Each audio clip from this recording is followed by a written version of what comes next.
Close your eyes for a moment and imagine the quiet scratch of a pencil across paper, the nervous silence of a classroom, and the weight of a number that claims to define a person's mind. Tonight's story is about the IQ test, how it was created, how it rose to power, why it was celebrated, and why it has been questioned again and again. If you enjoy these journeys through history, please like this video, subscribe to the channel, and leave a message in the comments telling us where in the world you are listening from. It helps more people discover these stories, and it's always wonderful to see our community spread across the globe. Now, take a deep breath, let your body rest, and allow your mind to slow. Sit back, get comfortable, and relax. Our story is about to begin. Part 1. Alfred Binet and the birth of the test. At the turn of the 20th century, Paris was alive with change. The streets bustled with carriages and the new hum of automobiles. Cafes spilled onto the boulevards with poets and students deep in discussion, and electric lights slowly began to replace the soft glow of gas lamps. It was a city proud of its culture and its learning, and it was in this setting that the seeds of the intelligence test were quietly planted. Alfred Binet, a French psychologist, was not a man of wealth or great political power. Instead, he was a thoughtful scholar with a restless mind, fascinated by the hidden workings of human thought. He was born in Nice in 1857, and his life had already taken him through years of personal searching before he found his true calling in psychology. Binet was not trained as a medical doctor like many of his contemporaries, nor was he a university professor in the strict sense. Instead, he made his career as a researcher at the Sorbonne, working at the margins of the academic establishment, often with little recognition at first. By the early 1900s, France was facing a very modern problem. The Republic had declared education a universal right, and schools were filling with children from every background. Some thrived under the new system, but others struggled. Teachers complained that they did not know how to handle children who lagged behind, and administrators wanted a way to identify who needed special instruction. The government, eager to prove its commitment to equality, turned to scientists for a solution. Could there be, they asked, a method to measure a child's mental ability, the same way one might measure height or weight? It was this question that brought Alfred Binet into the story. Alongside his colleague Theodore Simon, Binet began to design a series of tasks, not to rank children by worth, but to help teachers understand which students required extra help. These were not elaborate puzzles or abstract riddles at first. Instead, they were simple, everyday exercises, repeating a string of numbers, naming common objects, answering basic questions about the world. Binet carefully observed how children of different ages performed, noting patterns in their responses. What he discovered was that there seemed to be an average level of performance for each age group. A child of 7, for example, could usually count a certain number of digits, while a child of 9 might manage more complex reasoning. From this, Binet and Simon created the first version of what became known as the Binet-Simon scale in 1905. It was revolutionary in its simplicity. Instead of labeling a child as smart or dull, it suggested that each age had a typical mental level, and if a child struggled well below that level, the teachers could provide special support. Binet himself was cautious about what he had made. He knew the dangers of turning such a tool into a weapon of judgment. In his writings, he warned that intelligence was far too complex to be captured by a single number. He believed that mental ability was flexible, shaped by education, practice, and environment. To him, the test was not a verdict on a child's future but a guide for teachers to adapt their lessons. He compared intelligence to a landscape, broad, varied, and changing, rather than a fixed ladder that one could climb only so high. Yet even as Binet wrote these warnings, the world around him was hungry for certainty. The early 20th century was an age that adored measurement and classification. Governments measured populations, militaries measured bodies, scientists measured skulls and bones. The idea that intelligence itself might be measured with a set of questions was irresistible to many. Binet's modest educational tool was about to escape his careful hands and take on a life of its own. For now, though, let us linger with Binet in his study in Paris. Imagine the narrow desk piled with papers, the faint smell of ink and dust, the shelves lined with books on psychology and philosophy. He often worked late into the night, driven by curiosity rather than fame. He observed his two daughters closely, using their play and growth as inspiration for many of his early studies. To Binet, psychology was not an abstract science but a daily practice of watching how real children thought, stumbled, and learned. His colleagues sometimes dismissed his work as too practical, too focused on schools rather than on lofty theories. But Binet did not mind. He believed that true psychology should serve people, especially children who might otherwise be left behind. In this, he was ahead of his time, advocating for special education decades before it became common policy. When the first Binet-Simon scale was presented, it was greeted with interest but also caution. Teachers were intrigued, administrators saw potential, and fellow psychologists debated its meaning. Was intelligence something fixed inside the mind, or could it be shaped and improved? Binet leaned toward the latter view. He imagined a test as a snapshot, a momentary glimpse, never the full picture. Still, the idea of a measurable intelligence had been born, and once born, it could not easily be contained. In the years that followed, the test would be revised, expanded, and carried across the Atlantic, where American psychologists would transform it into something Binet himself never intended. But that is a story for another chapter. For now, in this first chapter, we see only the beginning. A modest French researcher, a city alive with change, and a tool designed not to judge, but to help. Alfred Binet could not have known that his name would become forever linked to the concept of intelligence testing, nor that his warnings would so often be ignored. He saw children as works in progress, their minds as gardens to be nurtured. And it is perhaps one of history's quiet ironies that a man who resisted labels became the father of one of the most famous labels of all, the IQ score. As the night deepens over Paris, and the lamps in the streets glow softly under the stars, one can almost picture Binet setting down his pen, satisfied with another day's work. He believed he had given teachers a small gift, a tool to guide their care for struggling pupils. What he could not see was how that gift would soon be reshaped into a measuring rod of human worth, wielded far beyond the classroom. Part 2. The Stanford-Binet Test and the American Obsession. When Alfred Binet and Theodore Simon first published their scale in Paris, it was intended as a practical guide for teachers. Its purpose was to help children, not to classify humanity. Yet ideas have a way of traveling farther than their creators ever imagine.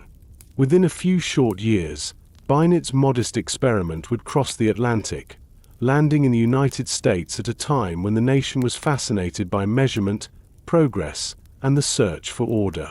In America, the intelligence test would find new soil, and it would grow into something much larger and much more controversial than Binet had ever envisioned. The early 20th century was a restless moment in American history. Cities were swelling with immigrants from Europe and Asia, factories roared with new machines, and universities competed to produce knowledge that could make sense of the rapid changes.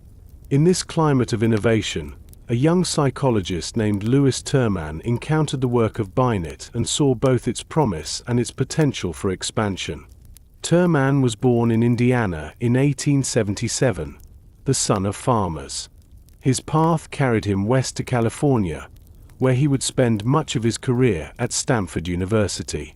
Unlike Binet, who had been cautious about his creation, Terman was bold, ambitious, and eager to apply scientific tools to the problems of American society. When he studied the Binet-Simon scale, he believed he had found a foundation on which to build something far grander. In 1916, Terman published the Stanford-Binet Intelligence Scale, an American adaptation of Binet's test. It was carefully revised, standardized with larger samples, and reshaped to fit the cultural assumptions of the United States. Terman introduced the concept of the intelligence quotient, or IQ, which compared a child's mental age with their chronological age. A perfectly average child would score 100. Higher or lower scores placed a person on a neat numerical scale. This single number, the IQ, would become the heart of the test's appeal. Where Binet had warned that intelligence was too complex for a single measure, Terman embraced the clarity of the score. Americans at the time loved rankings, scales, and statistics. They ranked schools, athletes, and businesses, and now it seemed possible to rank the mind itself. Terman's enthusiasm was not only scientific but also deeply cultural. He believed that intelligence was largely inherited and that society could be improved by identifying and nurturing the most gifted children. At Stanford, he launched a long-term study known as the Genetic Studies of Genius, in which he followed children with high IQ scores across their lives. His dream was to show that these young people would go on to shape the nation with their talents. The Stanford-Binet test spread quickly. Schools saw it as a way to sort students, to place some in accelerated programs and others in remedial classes. Employers grew interested in using tests to hire workers.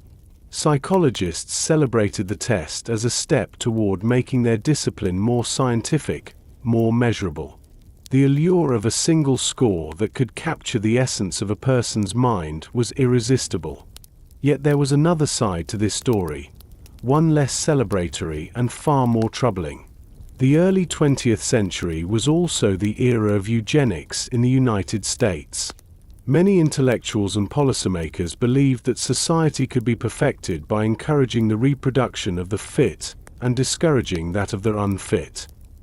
IQ testing seemed to offer a tool for drawing such lines. If intelligence was inherited, then measuring it could justify who should be educated, who should be employed, even who should be allowed to have children. Terman himself did not shy away from these implications. In his writings, he suggested that low IQ scores could explain poverty and crime, and that society should consider policies to manage those deemed less intelligent.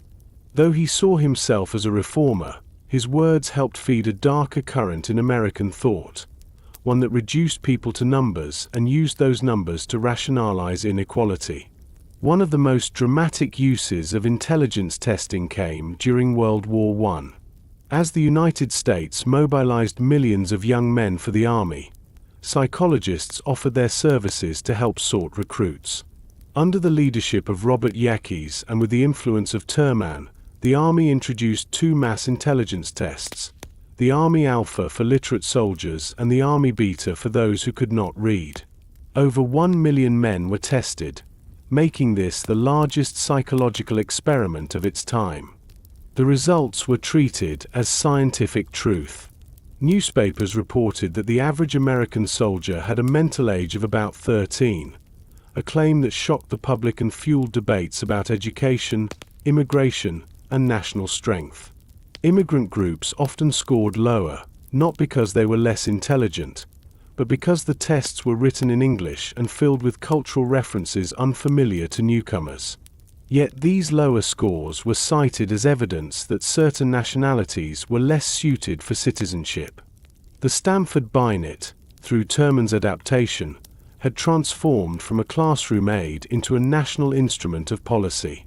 It was used to justify immigration restrictions in the 1920s, with quotas favoring Northern Europeans and limiting Southern and Eastern Europeans, whose test scores were labeled as inferior. It was cited in court cases defending forced sterilization of those considered mentally deficient. The quiet warnings of Alfred Binet were drowned out by the loud certainty of a number. But not all of Terman's legacy was grim. His long-term study of gifted children, begun in California, offered a more hopeful narrative. The children he identified, often called termites, were followed for decades. Many did indeed succeed in careers, but not always in the ways Terman predicted. Some led ordinary lives, proving that high IQ did not guarantee greatness. Others, who had been overlooked, achieved more than their test scores suggested. The study itself became a reminder that while IQ might capture certain abilities, it did not determine destiny. Still, the American obsession with IQ endured. The number was simple, easy to compare, and seemed objective in a world hungry for order. Schools continued to rely on it, employers used it to filter candidates, and researchers built theories around it. In the decades after World War I, the Stanford-Binet remained the gold standard of intelligence testing, shaping countless lives in ways both subtle and profound. If one pauses to imagine a classroom in 1920s America, the influence becomes clear. A teacher holds a stack of test results. One child is told they are bright and given extra opportunities. Another is labeled slow and quietly set aside. The labels, once assigned, follow the children through their education, shaping expectations and self-perceptions. A single number becomes a destiny in the eyes of adults. Binet had hoped his test would help teachers nurture children who needed support. Terman's version, while scientifically refined, turned the test into a sorting machine. America embraced it with enthusiasm, not always seeing the harm that labels could cause. As we reflect on this chapter, the story of the Stanford-Binet is both inspiring and unsettling. It shows how a tool designed for kindness can be repurposed for control. It reminds us that numbers, while neat and powerful, can hide the messy complexity of human life. And it sets the stage for the next era of intelligence testing, when the debates over fairness, culture, and bias would grow louder still. In the quiet of hindsight, one might picture Alfred Binet and Louis Terman as two figures standing on opposite sides of a bridge. Binet, cautious and humanistic, warned that intelligence could not be reduced to a score. Terman, confident and ambitious, believed the score could improve society if used boldly. The bridge between them was the test itself, stretched across the Atlantic, carrying ideas that would ripple through schools, armies, and courtrooms. The American obsession with IQ was only beginning. In the chapters that follow, the story will take us into the turmoil of immigration debates, the rise of eugenics, and the long shadow of standardized testing. But here, in the world of Stanford University in 1916, we see the moment when the test was given a new name, a new form, and a new power, one that would shape lives for generations. Part 3. The Army Tests and the Age of Mass Measurement. The entry of the United States into World War I in 1917 changed not only the course of global politics, but also the path of psychological testing. Until then, the Stanford-Binet had been used mostly in classrooms and laboratories, a specialized tool in the hands of educators and psychologists. But war has a way of magnifying small ideas, and in the frenzy of mobilization, the intelligence test was suddenly scaled up to a level its creators could scarcely have imagined. The US Army faced a staggering challenge. Millions of young men were drafted in a short span of time. Commanders needed to know who could serve as officers, who might thrive in technical roles, and who might be less suited for the rigors of combat. Traditionally, armies had relied on observation and training to make such judgments. But in the modern world of mass mobilization, many leaders wanted a faster, more scientific method. Psychology seemed to offer that solution. Robert Yeckes, a Harvard psychologist and a strong believer in the promise of measurement, stepped forward. He convinced military officials that intelligence testing could streamline the process of sorting recruits.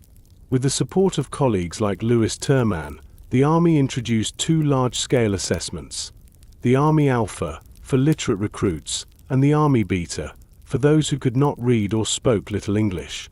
The Alpha test consisted of written questions, analogies, sentence completions, math problems, and general knowledge. The Beta test used pictures and symbols so that even men unfamiliar with English could be evaluated. It was, in theory, an inclusive design. In practice, however, cultural differences shaped how men performed. Tasks that seemed simple to American draftees were confusing to recent immigrants who came from different educational traditions. Over the course of the war, more than 1 million men took these tests. It was an unprecedented experiment, not only in the scale of testing but also in the belief that human intelligence could be ranked in orderly columns and charts. Psychologists produced mountains of data, classifying soldiers into categories that supposedly reflected their mental fitness.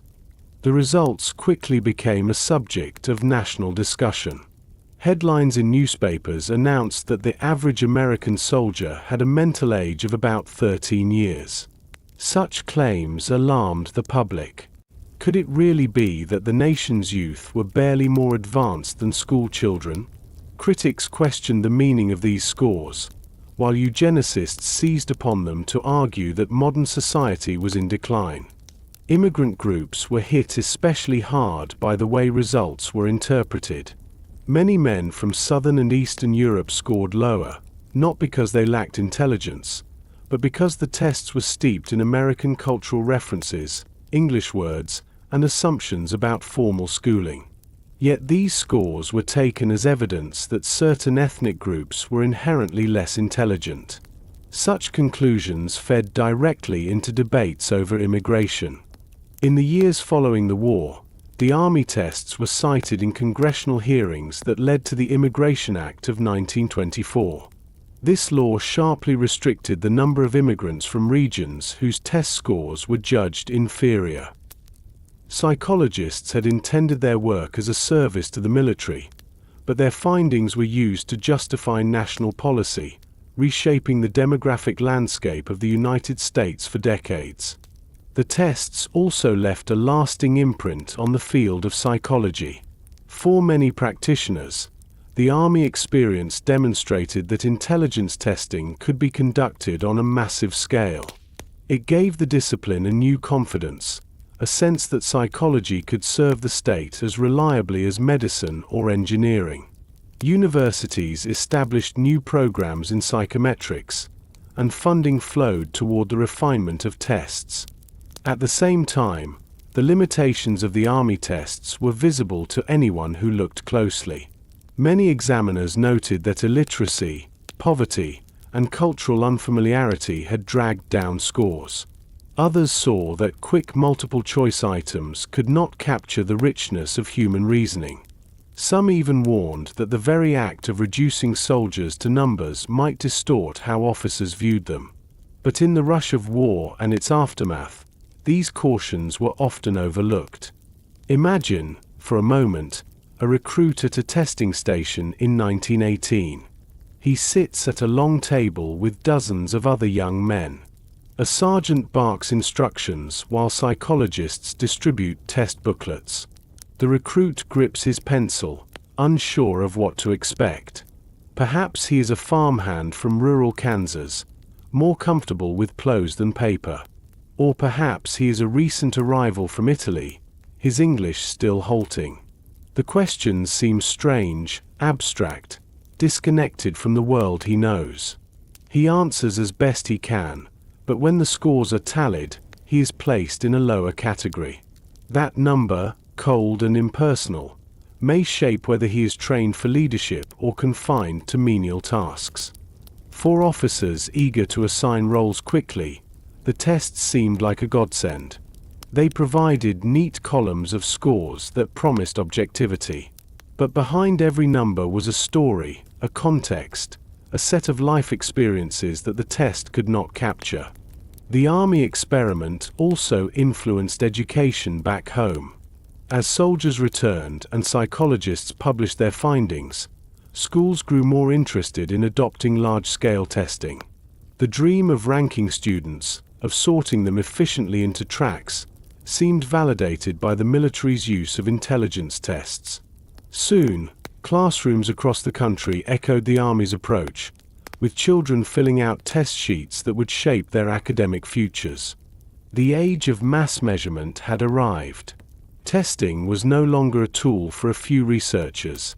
It was becoming a cultural practice woven into daily life.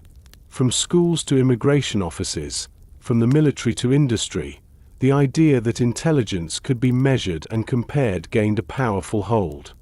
Yet this hold was built on fragile foundations. The Army tests, despite their scale, had not truly captured human potential. They had captured familiarity with language, comfort with abstract symbols, and exposure to certain forms of schooling. They reflected social inequalities as much as cognitive ability. But once reduced to numbers, these distinctions were easy to ignore. As the 1920s unfolded, psychologists debated how to interpret the results. Some argued that the tests revealed the urgent need for better education, especially among the poor. Others, especially those influenced by eugenics, insisted that the numbers proved the existence of permanent differences between groups. These interpretations were not neutral. They shaped laws, policies, and prejudices. If Alfred Binet had lived to see this moment, he might have been horrified. His tool, meant to help struggling school children, had become a gatekeeper of opportunity, a justification for exclusion. The warnings he had written, that intelligence was too complex for a single score, that environment mattered deeply, were drowned out by the chorus of certainty that accompanied mass statistics. Still, within the profession, a few voices continued to raise doubts. Some researchers pointed out that soldiers from poor rural areas often scored lower than city dwellers, even when they shared similar ethnic backgrounds. This suggested that education and environment, not innate intelligence, explained much of the variation. Others noted that test scores often improved with practice, showing that intelligence was not fixed but responsive. The public, however, preferred simple narratives. Newspapers highlighted claims that entire groups were below average. Politicians used the numbers to argue for restrictions and reforms. The story of the Army tests became part of a larger cultural shift towards seeing people as data, as measurable units rather than as complex individuals. As the 1930s approached, intelligence testing remained firmly established. Schools continued to administer versions of the Stanford-Binet. Immigration laws enforced quotas justified by test results. Employers experimented with aptitude tests. The dream of a scientifically ordered society, ranked by numbers, seemed closer to reality. But under the surface, doubts simmered. Some psychologists worried that their field was becoming too narrow, too focused on measurement at the expense of understanding. Others saw that labeling children by IQ often limited their opportunities rather than expanding them. Slowly, alternative visions of intelligence began to emerge, though it would take decades for them to gain traction. Looking back at the Army tests, one sees both the power and the peril of psychology in the modern world. Power, because the tests influenced millions of lives and shaped national policy. Peril, because they reduced complex human beings to simple categories, often reinforcing the very inequalities they claimed to measure. It is easy, in hindsight, to see the flaws. It is harder to grasp the fascination that numbers held for the people of that era. To a society struggling with rapid change, measurement offered comfort. A chart of IQ scores seemed more solid, more scientific, than the messy realities of culture and circumstance. In the quiet reflection of history, the Army tests stand as a reminder of how tools can grow beyond their original purpose. They were born of a desire to sort soldiers efficiently, but they became symbols of a broader age, the age of mass measurement, when society sought to quantify the unquantifiable. The next part of the story will lead us deeper into the 1920s and 1930s, when IQ testing became entangled with the eugenics movement, shaping debates about who belonged in the fabric of the nation. For now, we can pause here, in the aftermath of the First World War, with the image of recruits hunched over test booklets, pencil scratching, their futures quietly reshaped by numbers that claimed to speak for their minds. Part 4. IQ and Eugenics, The Dark Turn. In the years after World War I, the United States entered a decade of dramatic contrasts. The 1920s, often remembered as the Roaring Twenties, were years of jazz music, rising cities, and a booming consumer culture. Automobiles filled the roads, radios brought new voices into homes, and skyscrapers reached toward the clouds. Beneath this modern glitter, however, darker currents ran through the national conversation. Questions of race, class, and belonging haunted the Republic. And in those debates, the language of intelligence testing became a powerful, and often dangerous, weapon. The Army Alpha and Beta tests had given psychologists a new sense of authority. They had shown that millions of people could be tested quickly, and their results could be presented as hard science. Newspapers had repeated statistics claiming that certain groups scored lower, and politicians had listened. These claims fit neatly into an older ideology that was already popular in the United States and Europe, the ideology of eugenics.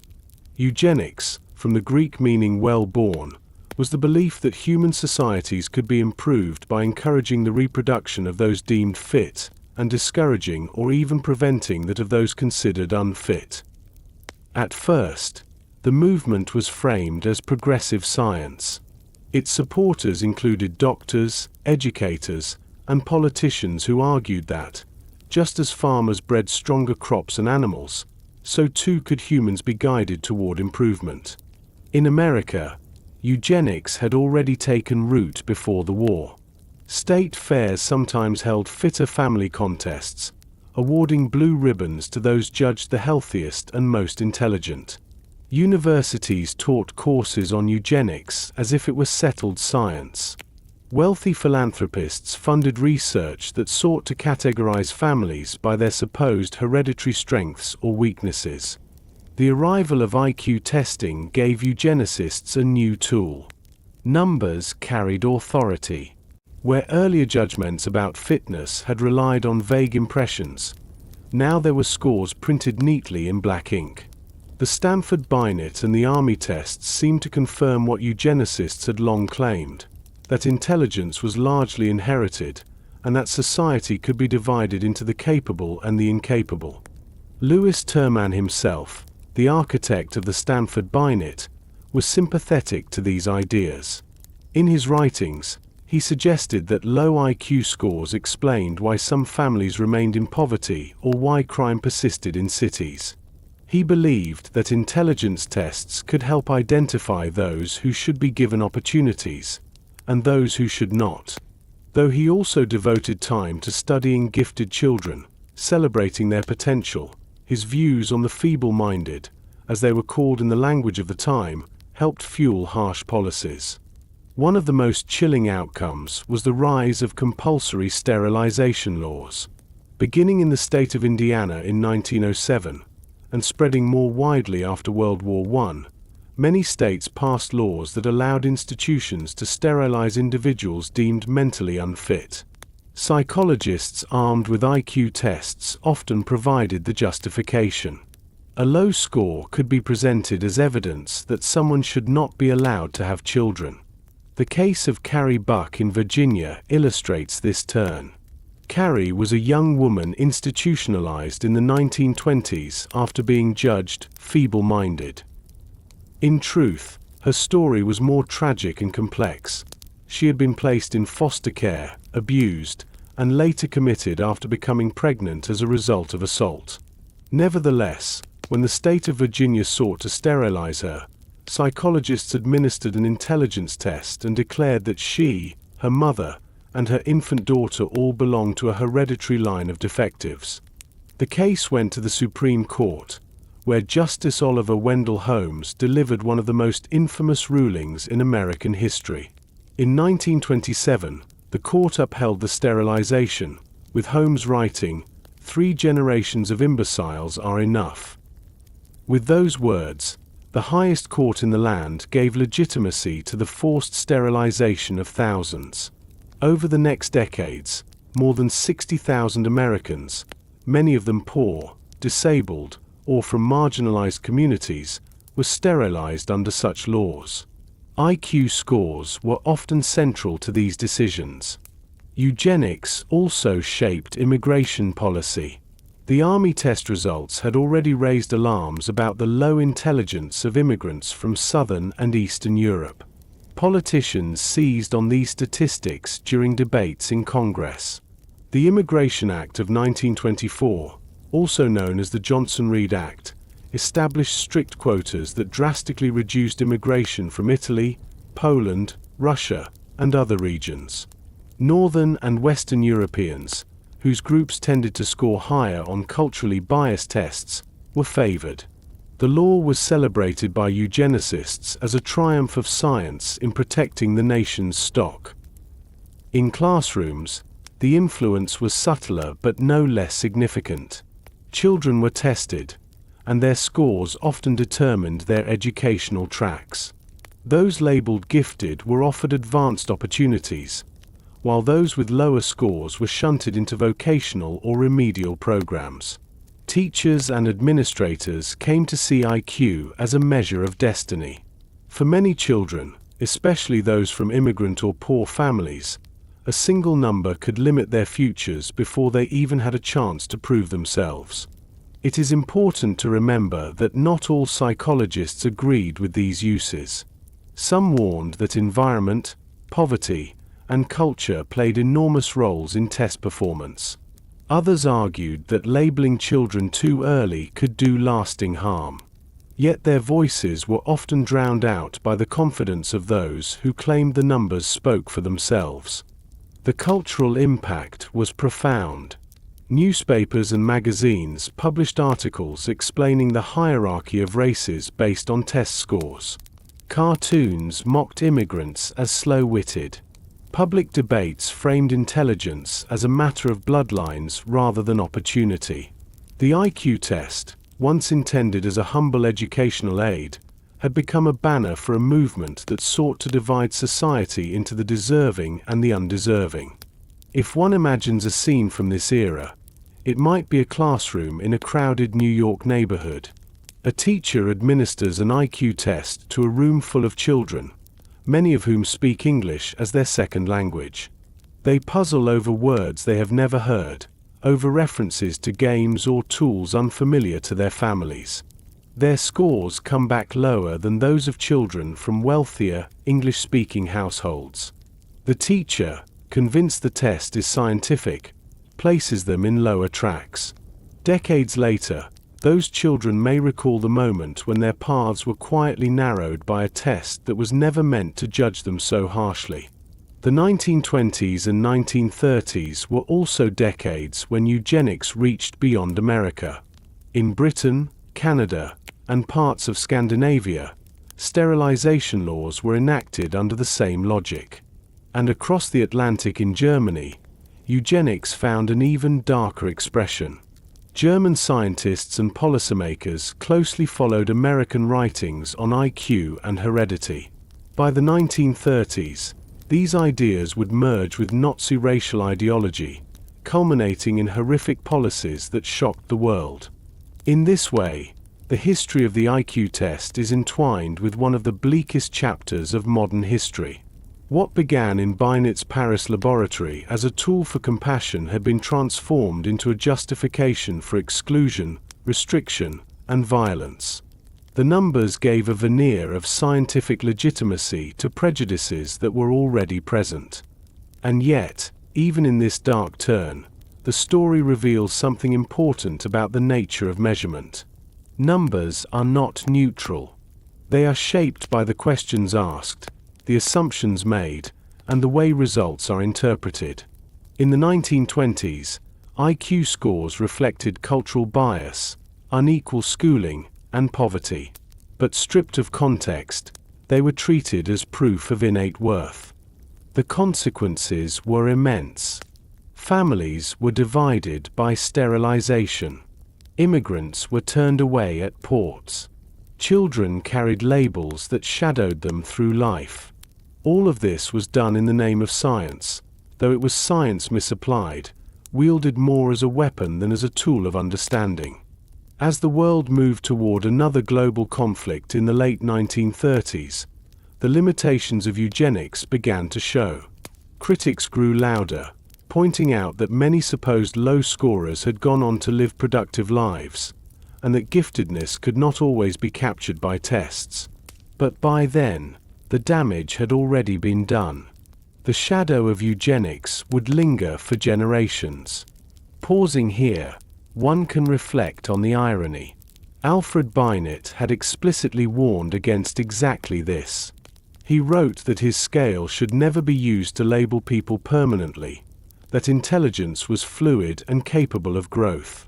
But once his test crossed the Atlantic and entered the currents of American culture, those warnings were forgotten.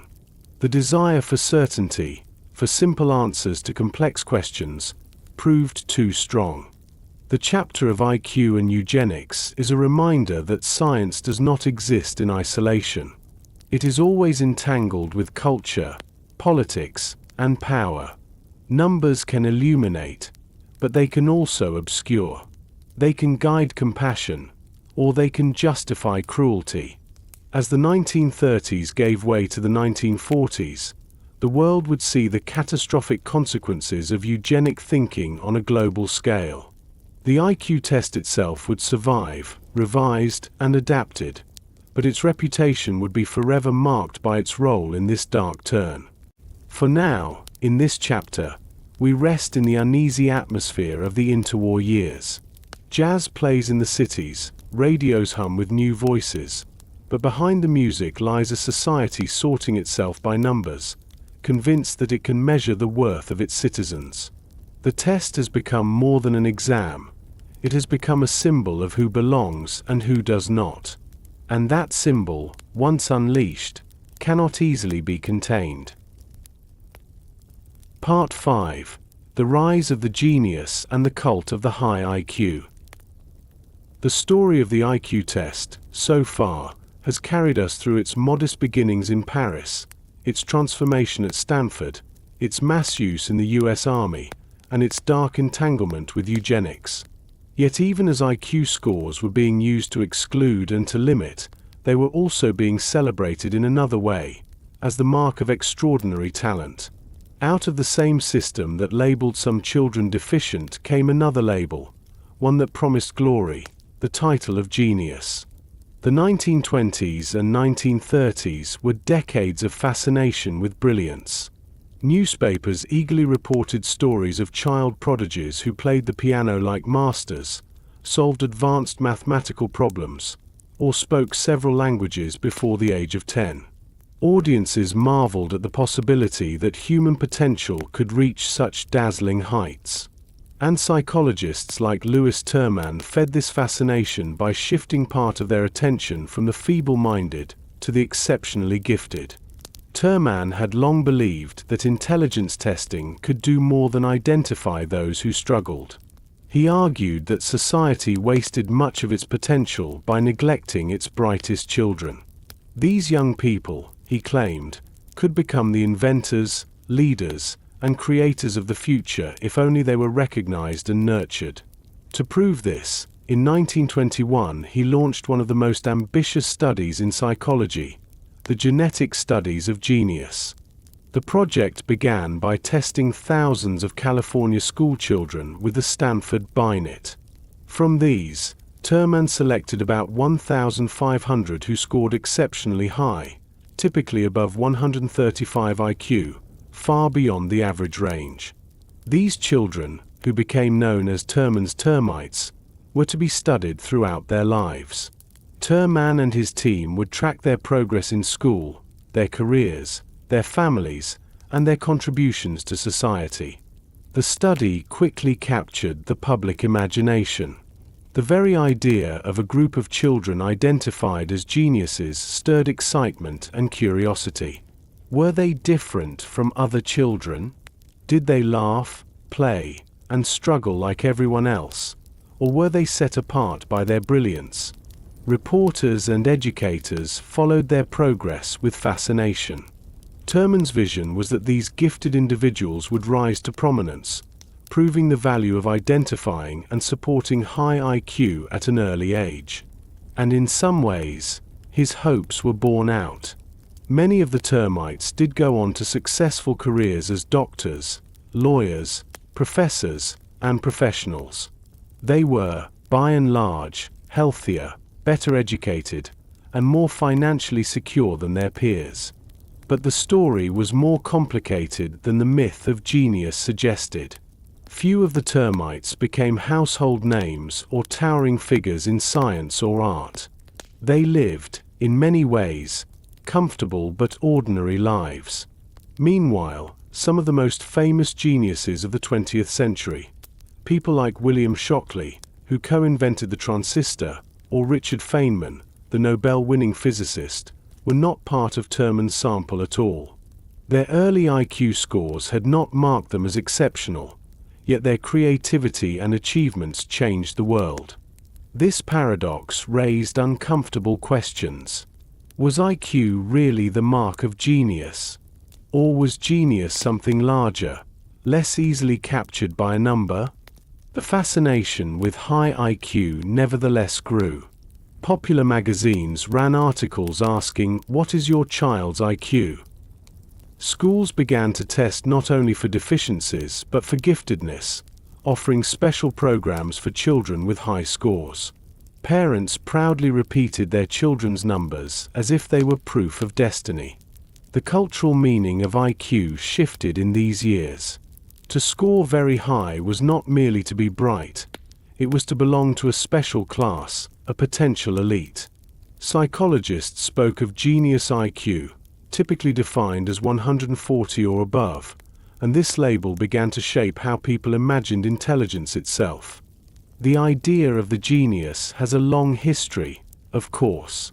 Ancient cultures spoke of divine inspiration, of muses and spirits that granted extraordinary talent. The Enlightenment celebrated great thinkers like Newton, Voltaire, and Mozart as singular minds. But in the 20th century, the IQ test offered something new, a supposedly scientific way to identify genius early in life, with a single score.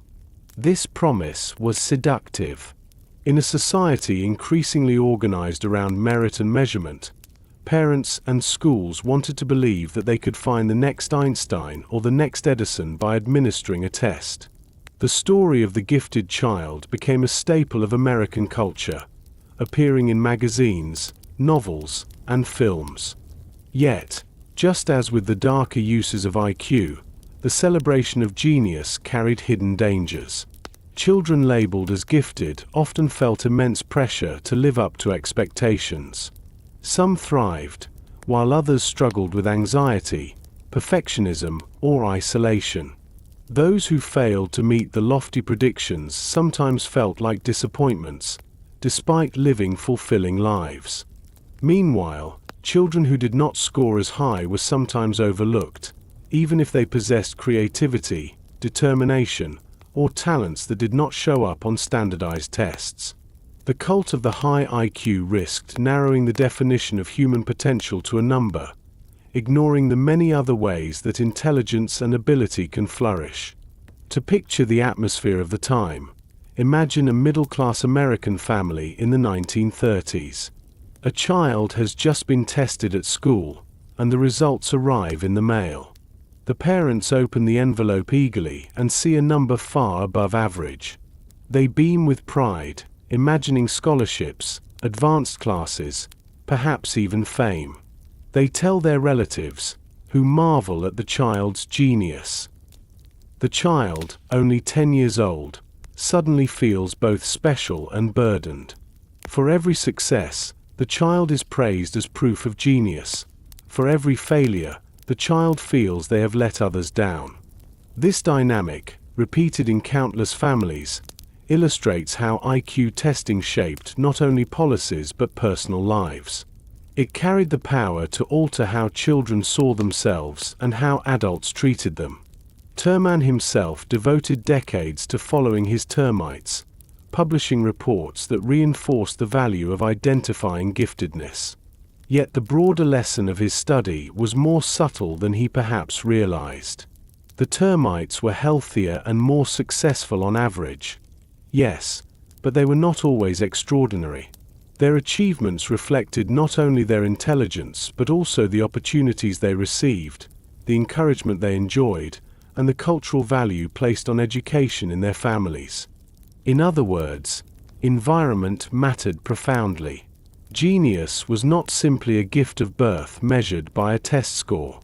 It was also shaped by context, support, and chance. As the mid-20th century approached, the cult of high IQ blended with larger cultural forces.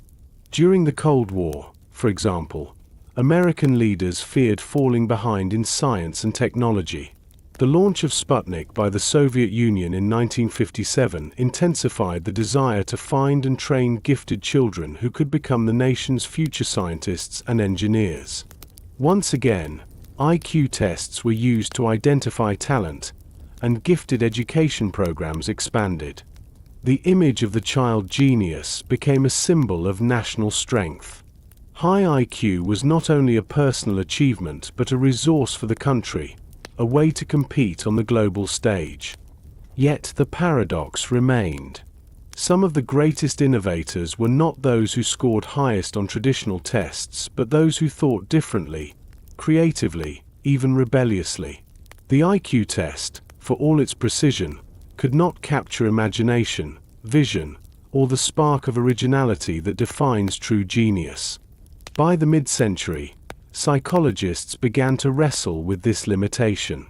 Some argued that creativity was a separate capacity, not reflected in IQ scores.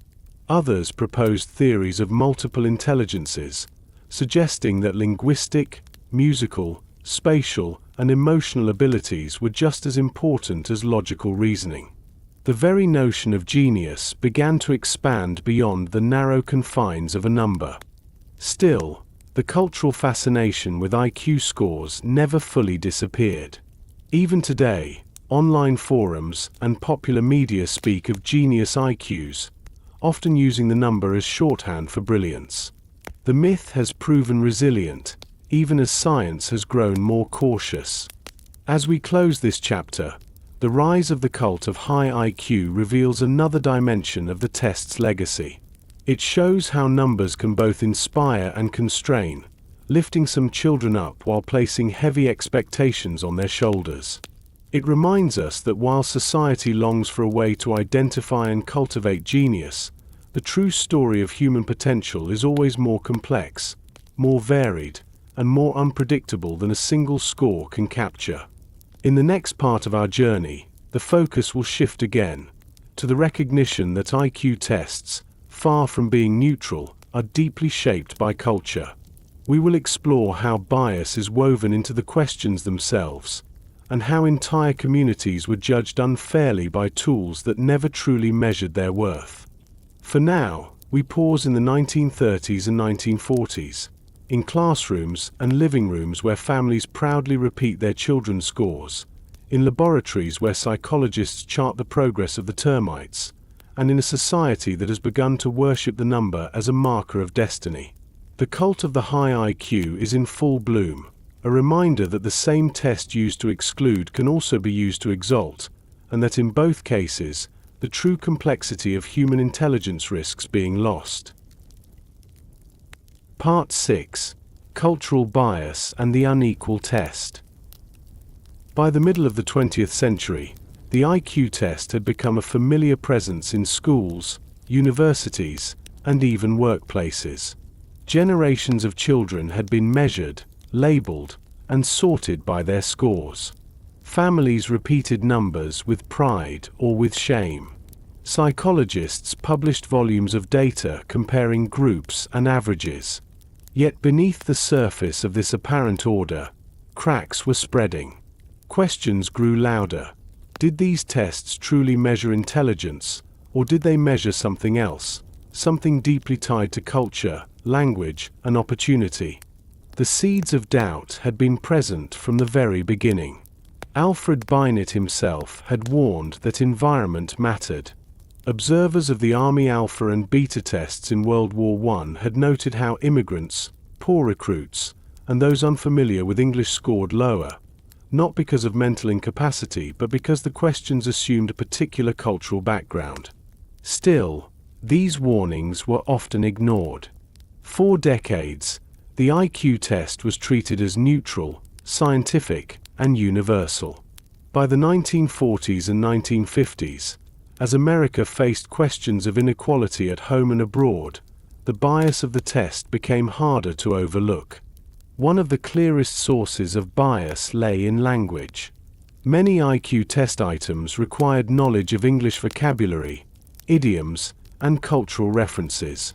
A child who grew up speaking another language at home might stumble over words, not because of lack of reasoning ability but because the words themselves were unfamiliar.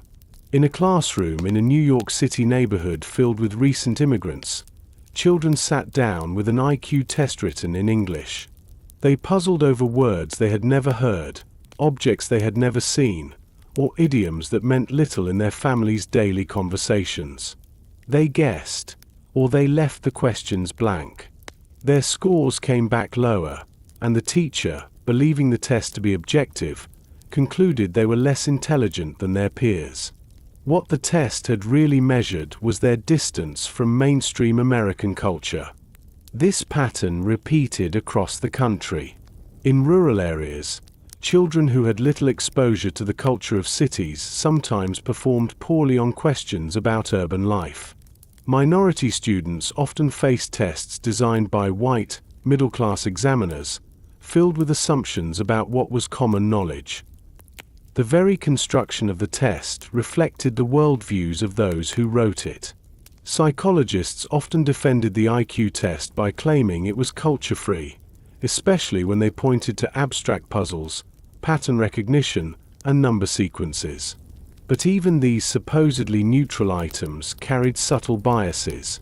A child familiar with puzzles at home might recognize patterns more quickly. A child used to filling in test booklets might perform better under timed conditions. Even the setting of the test, a quiet room, a stern examiner, a ticking clock, favored those who were accustomed to such environments. Another form of bias lay not in the test itself, but in the opportunities children received before taking it. Education deeply shaped test performance. Children from wealthier families often had more books at home, more exposure to problem-solving games, and more encouragement from parents who had themselves succeeded in school. Poorer children, especially those in underfunded schools, faced crowded classrooms, fewer resources, and teachers stretched thin. When tested, these differences in preparation showed up as differences in IQ scores. Yet instead of being recognized as reflections of inequality, the numbers were often interpreted as innate differences in intelligence. In this way, the test reinforced existing social hierarchies. Those with advantages scored higher, were given more opportunities, and widened the gap. Those with fewer advantages scored lower, were placed in remedial tracks, and found their chances narrowed. The cycle was self-reinforcing. A low score led to lower expectations from teachers, which in turn reduced confidence and ambition in the child. The bias of the test became the bias of the classroom, shaping futures in subtle but lasting ways. By the mid-20th century, the racial dimension of IQ testing became one of the most urgent points of debate. In segregated schools across the United States, black children often scored lower on IQ tests than their white counterparts. Some psychologists pointed to these results as evidence of innate racial differences in intelligence. These claims were published in journals, repeated in newspapers, and used to justify segregation and unequal funding for schools. Critics countered with a different explanation. The tests themselves were biased, and so were the environments in which children grew up. Segregated schools were underfunded, lacking in resources, and staffed by overworked teachers. Children faced systemic discrimination that limited their opportunities long before they ever took a test. To compare scores without considering these conditions was to confuse inequality with incapacity. One of the strongest critics was the psychologist Kenneth Clark, whose studies of segregation's impact on black children helped influence the Supreme Court case Brown v. Board of Education in 1954. Clark argued that IQ scores reflected social conditions, not biological destiny. As doubts about bias grew, some psychologists began to search for alternatives. New tests were designed to minimize language and cultural references, focusing instead on shapes, figures, and patterns. Raven's progressive matrices, introduced in the 1930s, became one of the most widely used of these so-called culture fair tests. It presented abstract visual puzzles, asking test takers to complete patterns without using words. While such tests reduced some forms of bias, they did not eliminate it. Familiarity with visual puzzles, comfort with test-taking, and exposure to abstract reasoning still varied across cultures and classes. The dream of a truly culture-free test remained elusive. Other thinkers proposed expanding the very definition of intelligence. Rather than reducing ability to a single score, they suggested multiple intelligences: linguistic, musical, bodily, spatial, interpersonal, intrapersonal, and naturalistic. These ideas would gain traction later in the century, but even in the 1950s and 1960s, the seeds were there, a recognition that human ability could not be captured by one narrow test. If one imagines the experience of a child in mid-century America, the reality of cultural bias comes into focus. Picture a child from a migrant farm worker family in California. She rises before dawn to help her parents in the fields, attends school when she can, and speaks Spanish at home. At school, she is given an IQ test written in English, filled with words and references unfamiliar to her daily life. She struggles, scores lower than average, and is placed in a remedial track. Teachers believe the number speaks the truth of her mind. Yet what the test has really measured is her limited exposure to the cultural assumptions of the exam. Now picture another child, the son of a professor, growing up surrounded by books and dinner table conversations about ideas. He breezes through the test, recognizing every word, every pattern, every expectation. His score is high, and he is placed on an advanced track. Teachers encourage him, parents praise him, and doors open easily. Both children are intelligent, but the test reflects not just their minds but their worlds. The recognition of cultural bias did not lead to the abandonment of IQ testing, but it did spark reforms. Psychologists revised tests, educators debated their uses, and civil rights activists pointed to their dangers. By the 1960s, the controversy was at the center of lawsuits challenging the use of IQ tests to place minority children in special education. Courts in several states ruled that relying solely on such tests was discriminatory, forcing schools to reconsider how they measured ability. Despite these challenges, the allure of the test remained strong. Administrators valued its efficiency, parents valued its clarity, and policymakers valued its numbers. Even as criticism mounted, the IQ test continued to shape lives. The story of cultural bias in IQ testing reminds us that no measure is ever neutral. Every question reflects a choice, Every score reflects a context. The test that once promised to rank minds objectively turned out to mirror society's inequalities. Instead of revealing innate capacity, it often reinforced existing divisions. As we leave this chapter, the image that lingers is of children sitting at their desks, pencils in hand, facing questions that do not always speak to their worlds. Some succeed because the questions echo their own experiences. Others struggle because the questions are foreign, not because their minds are weaker. The test, in its promise of fairness, reveals instead the uneven ground on which society stands. The recognition of this truth would give rise to new debates in the decades that followed, as psychologists, educators, and activists tried to imagine ways of measuring ability that would be more just, more humane, and more reflective of the many dimensions of human intelligence. Part 7: Education and Inequality: How IQ Shaped the Classroom. By the middle of the 20th century, the IQ test was no longer a curiosity of laboratories or the subject of scholarly debate alone. It had become an everyday instrument in schools, influencing how children were placed, how they were taught, and how their futures were imagined.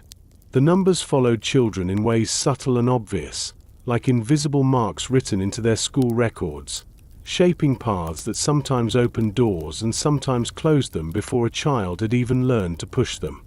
In classrooms across America, and in many other countries influenced by American psychology, IQ testing became part of the system of tracking. Teachers, administrators, and policymakers increasingly believed that education should be adapted to the supposed abilities of students. Those who scored high were placed in accelerated programs, given challenging work, and often guided toward college. Those who scored lower were placed in slower tracks, focused on vocational training or remedial work, and sometimes marked as unlikely ever to succeed in higher learning. The process was presented as rational, efficient, and scientific. Schools, overwhelmed by growing numbers of students in an era of rapid population growth, believed they had found a tool that could bring order. For many children, however, the experience was far less orderly than it appeared in theory. Imagine a child of 10 sitting at a wooden desk in a crowded classroom. The teacher distributes the test papers, and the room falls quiet except for the scratching of pencils. The child struggles with some of the questions, unsure of the words, confused by the logic of the puzzles. Weeks later, the results come back. The teacher explains to the parents that the child has scored below average. From that moment on, expectations change. The teacher gives fewer challenging assignments. Opportunities are quietly withdrawn. The child, sensitive to the tone of adults, senses the lowered expectations and begins to believe them. This pattern repeated in countless schools. The test was meant to guide, but it often confined. Children labeled as bright were given encouragement that helped them shine brighter. Children labeled as slow were deprived of encouragement, which dimmed their light. In this way, the test reinforced inequality, magnifying differences that might have been small, turning temporary struggles into lifelong identities. Race and class shaped this process in powerful ways. In segregated schools, black children often faced teachers and administrators who assumed lower expectations even before tests were administered. When the scores came in lower, often reflecting the inequalities of segregated education, the results were taken as confirmation of prejudice rather than as evidence of unfair circumstances. Poor children, whether in city tenements or rural farmhouses, suffered similar fates. With fewer resources at home, less exposure to books, and schools that were underfunded, they entered the testing room at a disadvantage. Their scores were compared to those of wealthier peers, and the difference was explained not as inequality but as inherent lack. The consequences could stretch far beyond the classroom. Children placed in lower tracks had fewer chances at college, fewer opportunities to pursue professions, and often internalized the belief that they were less capable. In some cases, they left school altogether, convinced that education was not for them. The test that was supposed to create fairness, sorting students into appropriate paths, often ended up cementing divisions of race, class, and language. In the 1950s and 1960s, as the civil rights movement gained momentum, these practices came under scrutiny.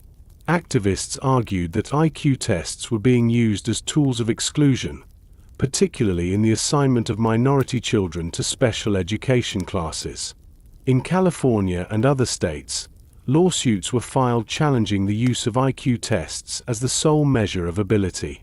Judges listened to testimonies of children who had been placed in lower classes not because of genuine disabilities, but because of biased testing. Courts ruled in several cases that the practice was discriminatory, forcing schools to reconsider how they evaluated students. Yet the reliance on tests persisted. Administrators valued the efficiency of numbers. Teachers found it easier to manage classrooms when students were divided into groups labeled by ability. Parents of children who scored high often supported the system, proud of the opportunities it opened for their sons and daughters. And so, even as criticism mounted, the practice of using IQ scores to shape education remained deeply embedded. For the children caught inside the system, the experience could be quietly profound. A child labeled as gifted might feel pressure to live up to expectations, but also confidence that teachers believed in them. A child labeled as average might drift through school without ever being challenged, never discovering abilities that lay dormant. A child labeled as slow might carry that label like a weight, feeling it in every lowered expectation, every narrowed opportunity. The labels, once given, were difficult to shed. Outside the United States, similar patterns emerged. In Britain, the 11+ exam served as a kind of IQ-based gateway, determining whether children went to grammar schools that prepared them for university or to secondary modern schools that emphasized trades. A single test at age 11 could determine a child's entire educational trajectory. Many who were placed in the lower tracks later recalled the humiliation and frustration of being told, in effect, that their futures had already been decided. In other countries, too, IQ tests and similar measures found their way into education systems, often with the same promise of efficiency and the same hidden cost of inequality. The deeper truth was that intelligence is not fixed at 10 years old, nor at any age. Children develop at different paces, flourish in different environments, and surprise their teachers with talents that do not appear on standardized forms. Some who scored low on early tests went on to thrive when given the right encouragement. Some who scored high failed to meet expectations when the support structures around them faltered. The test could not account for resilience, creativity, passion, or the unpredictable turns of human development.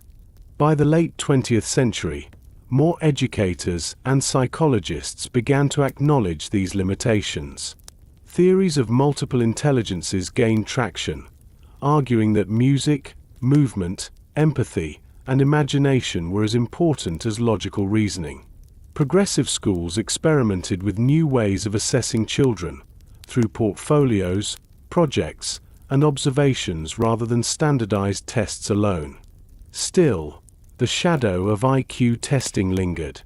The idea that a single number could define a child's mind remained powerful, deeply woven into the culture of education. If one pauses to reflect on the experience of those years, a haunting image comes to mind: a row of children in a classroom, each with a score attached invisibly above their heads. Teachers glance at the scores and make decisions accordingly. Who will be challenged? Who will be guided? Who will be overlooked? The children themselves feel the invisible weight, some lifted by it, others held down.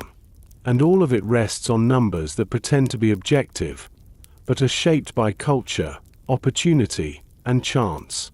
The story of IQ in education is not only about bias or inequality. It is also about the power of belief. Teachers who believed in their students often drew out more ability than scores suggested. Parents who encouraged children regardless of numbers often nurtured resilience. Conversely, low expectations could smother potential before it had a chance to grow. The test mattered, but the response to the test often mattered even more. As the decades passed, reforms came and went. Some schools reduced their reliance on IQ testing, while others continued to use it in subtle ways. Gifted programs still relied on cutoffs, special education still depended on assessments, and tracking still divided children by supposed ability. The belief in measurement, in the clarity of numbers, proved difficult to relinquish. And yet, underneath, the quiet truth persisted. No test could capture the fullness of a child's mind. Intelligence was not a fixed ladder but a branching path, with many ways to climb, to wander, to discover. The legacy of IQ testing in education is one of both promise and peril, a tool that could highlight need, but also one that too often hardened inequalities into destinies. As we leave this chapter, we picture classrooms filled with children, some leaning forward eagerly, others shrinking back under the weight of low expectations. The numbers written on their files have already begun to shape how adults see them and how they see themselves. It is a reminder that the ways we measure intelligence can become the ways we limit it, and that education, more than any score, should be about opening doors rather than closing them. Part 8. The SAT and the Era of Standardized Testing. The mid-20th century was a time when the hunger for measurement reached beyond the classroom and into the very gateways of higher education. Universities, eager to sort applicants in an age of growing demand, began to look for tools that could evaluate students from vastly different schools and backgrounds. Out of this search emerged a new exam that would come to symbolize the era of standardized testing, the Scholastic Aptitude Test, or SAT. Though not identical to the IQ test, the SAT shared its roots, its assumptions, and its controversies. The story of the SAT begins with Carl Brigham, a psychologist who had worked on the Army alpha tests during World War I. Brigham was convinced that large-scale multiple-choice testing could provide a way to rank minds efficiently. After the war, he joined Princeton University, where he set about adapting military-style exams for academic use. His first efforts were closely tied to the same assumptions that underpinned IQ testing. He believed intelligence could be measured, that it was largely inherited, and that certain groups scored higher than others because of innate differences. Although he later revised some of his views, the foundation of his work carried the imprint of those early beliefs.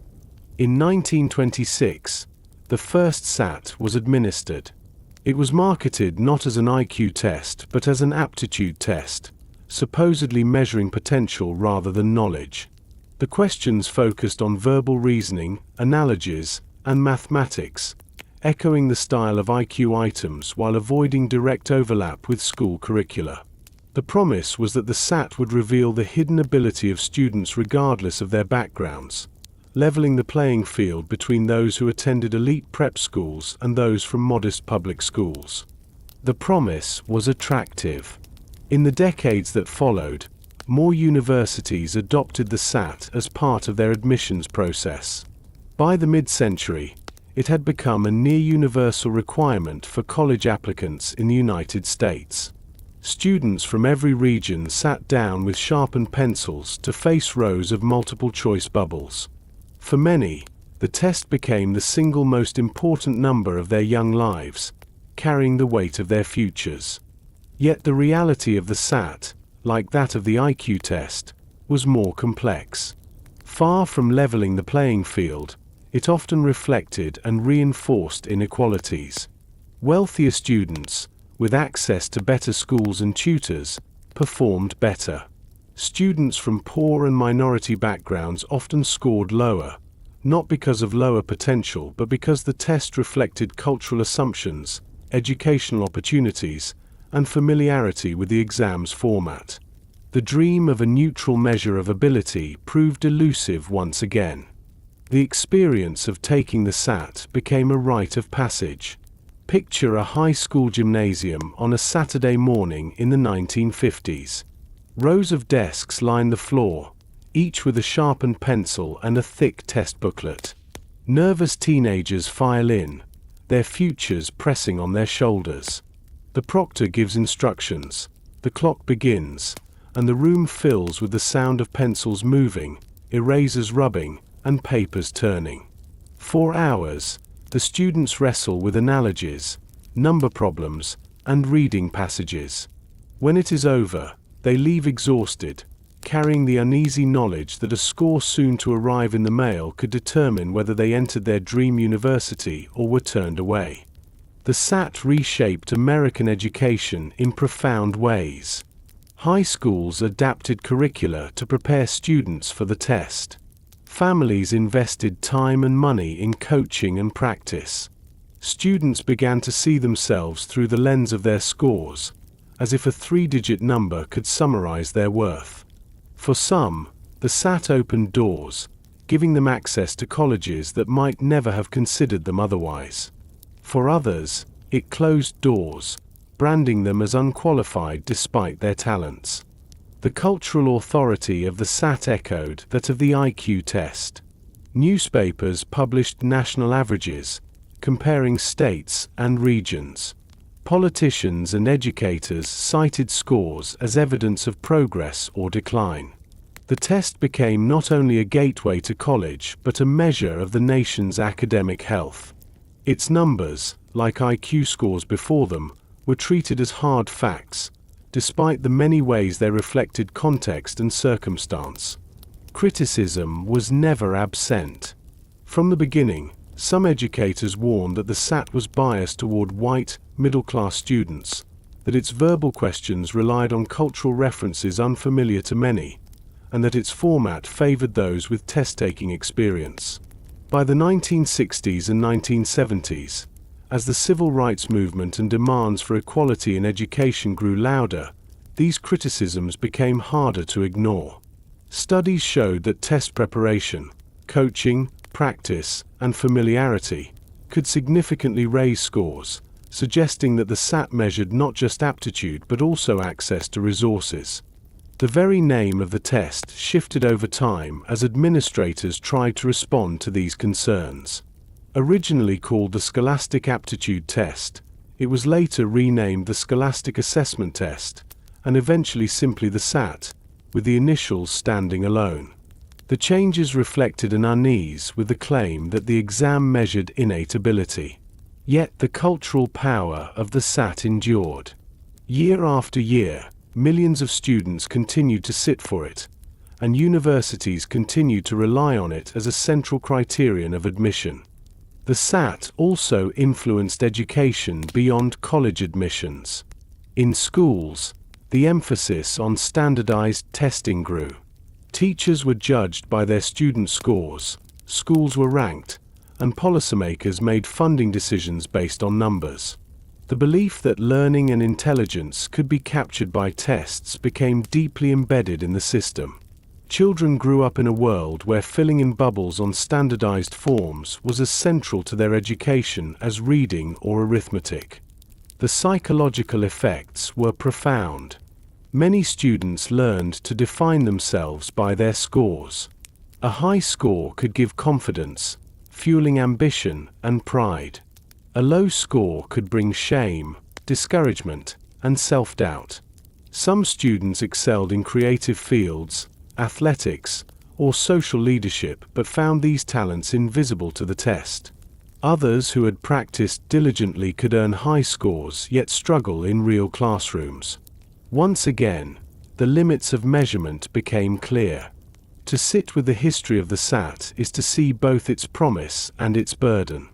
It was meant to democratize education, to identify hidden talent and give opportunity to those beyond the old elite.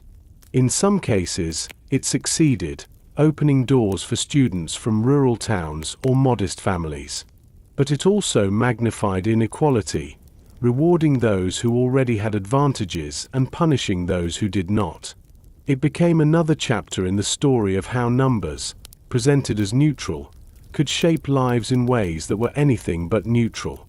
As the 20th century progressed, alternatives to the SAT were developed, such as the ACT, but the central dynamic remained the same. Standardized testing dominated the landscape, and with it came the belief that human ability could be ranked, compared, and sorted on a massive scale.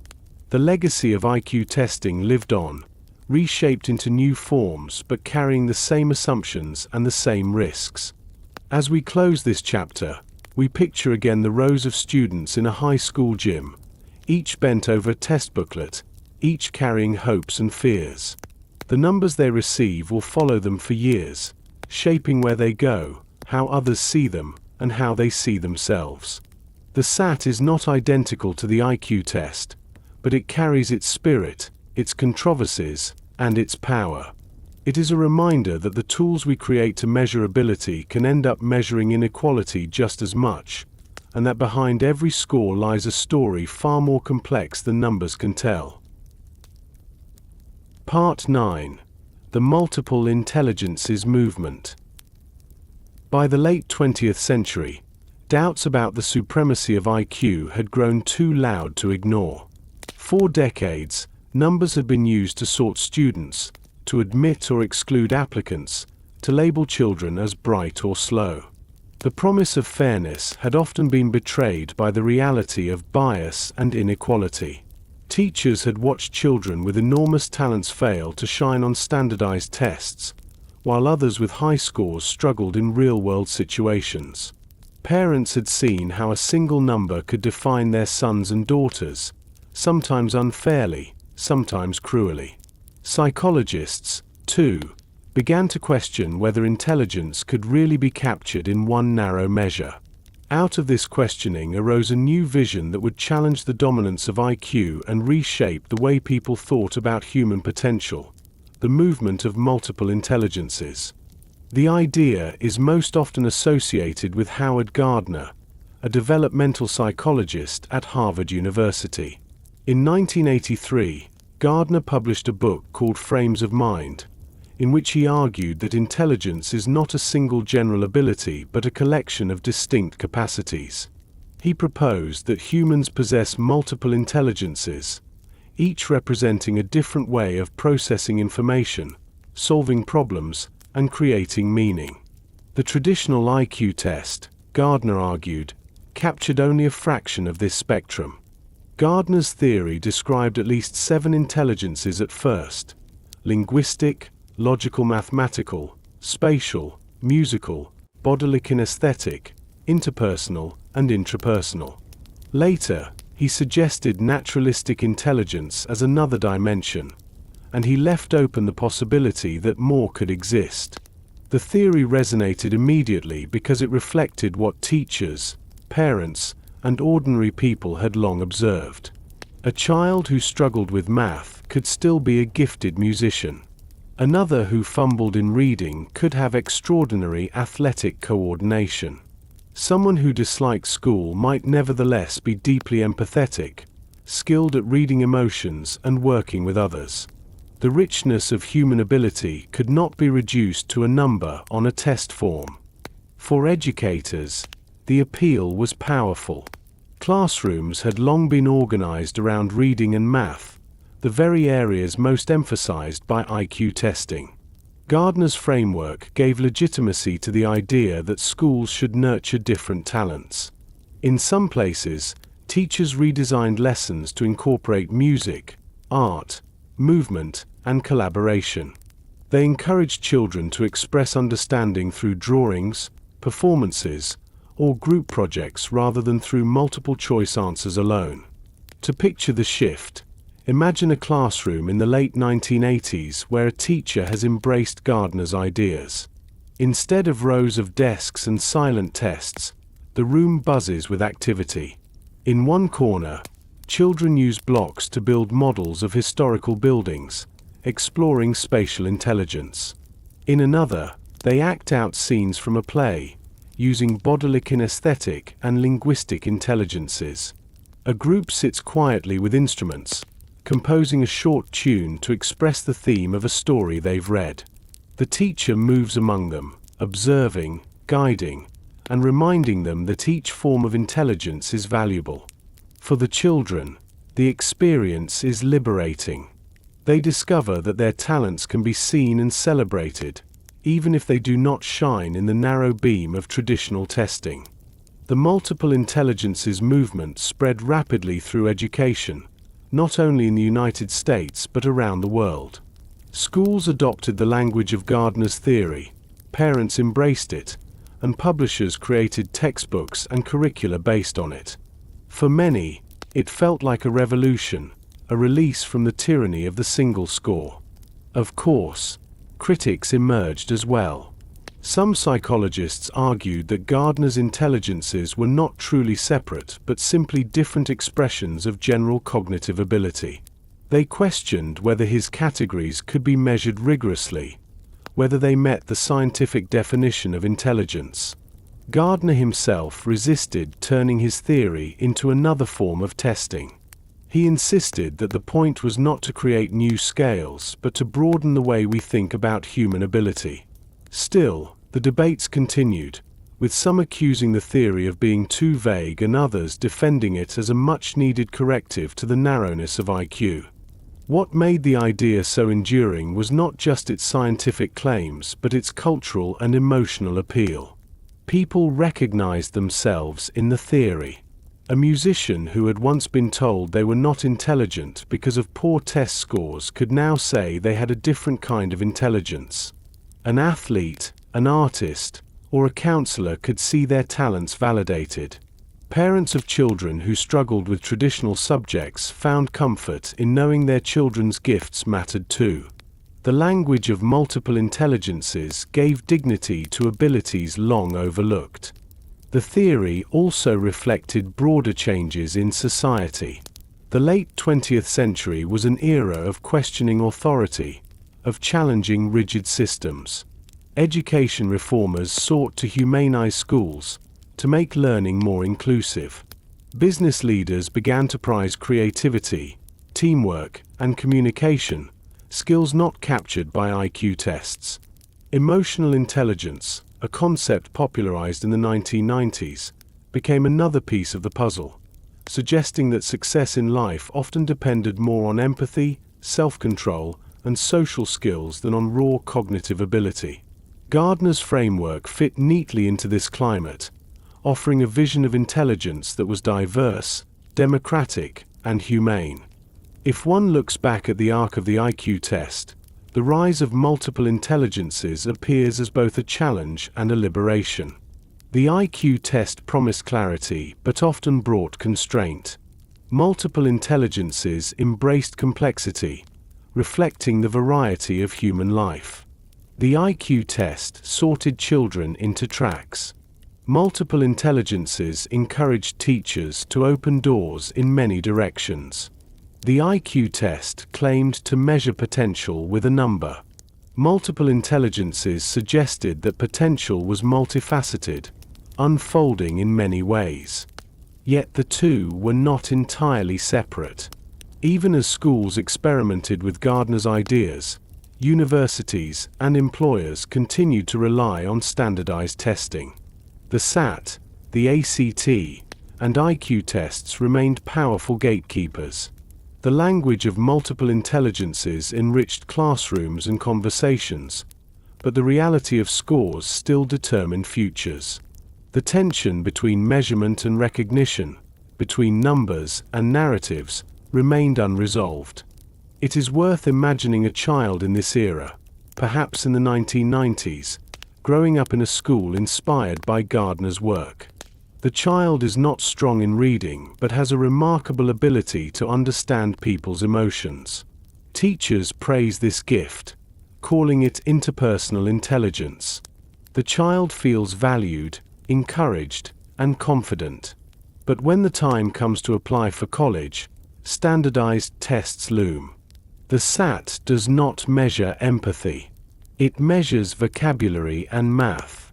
The child studies, practices, and struggles, but the score is lower than hoped. Universities glance at the number and hesitate.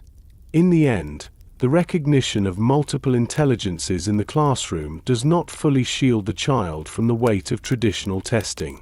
This story, repeated in many variations, shows both the promise and the limits of the movement.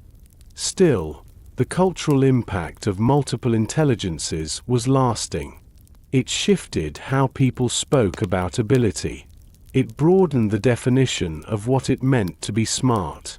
It gave legitimacy to art, music, movement, and empathy in ways that had often been marginalized.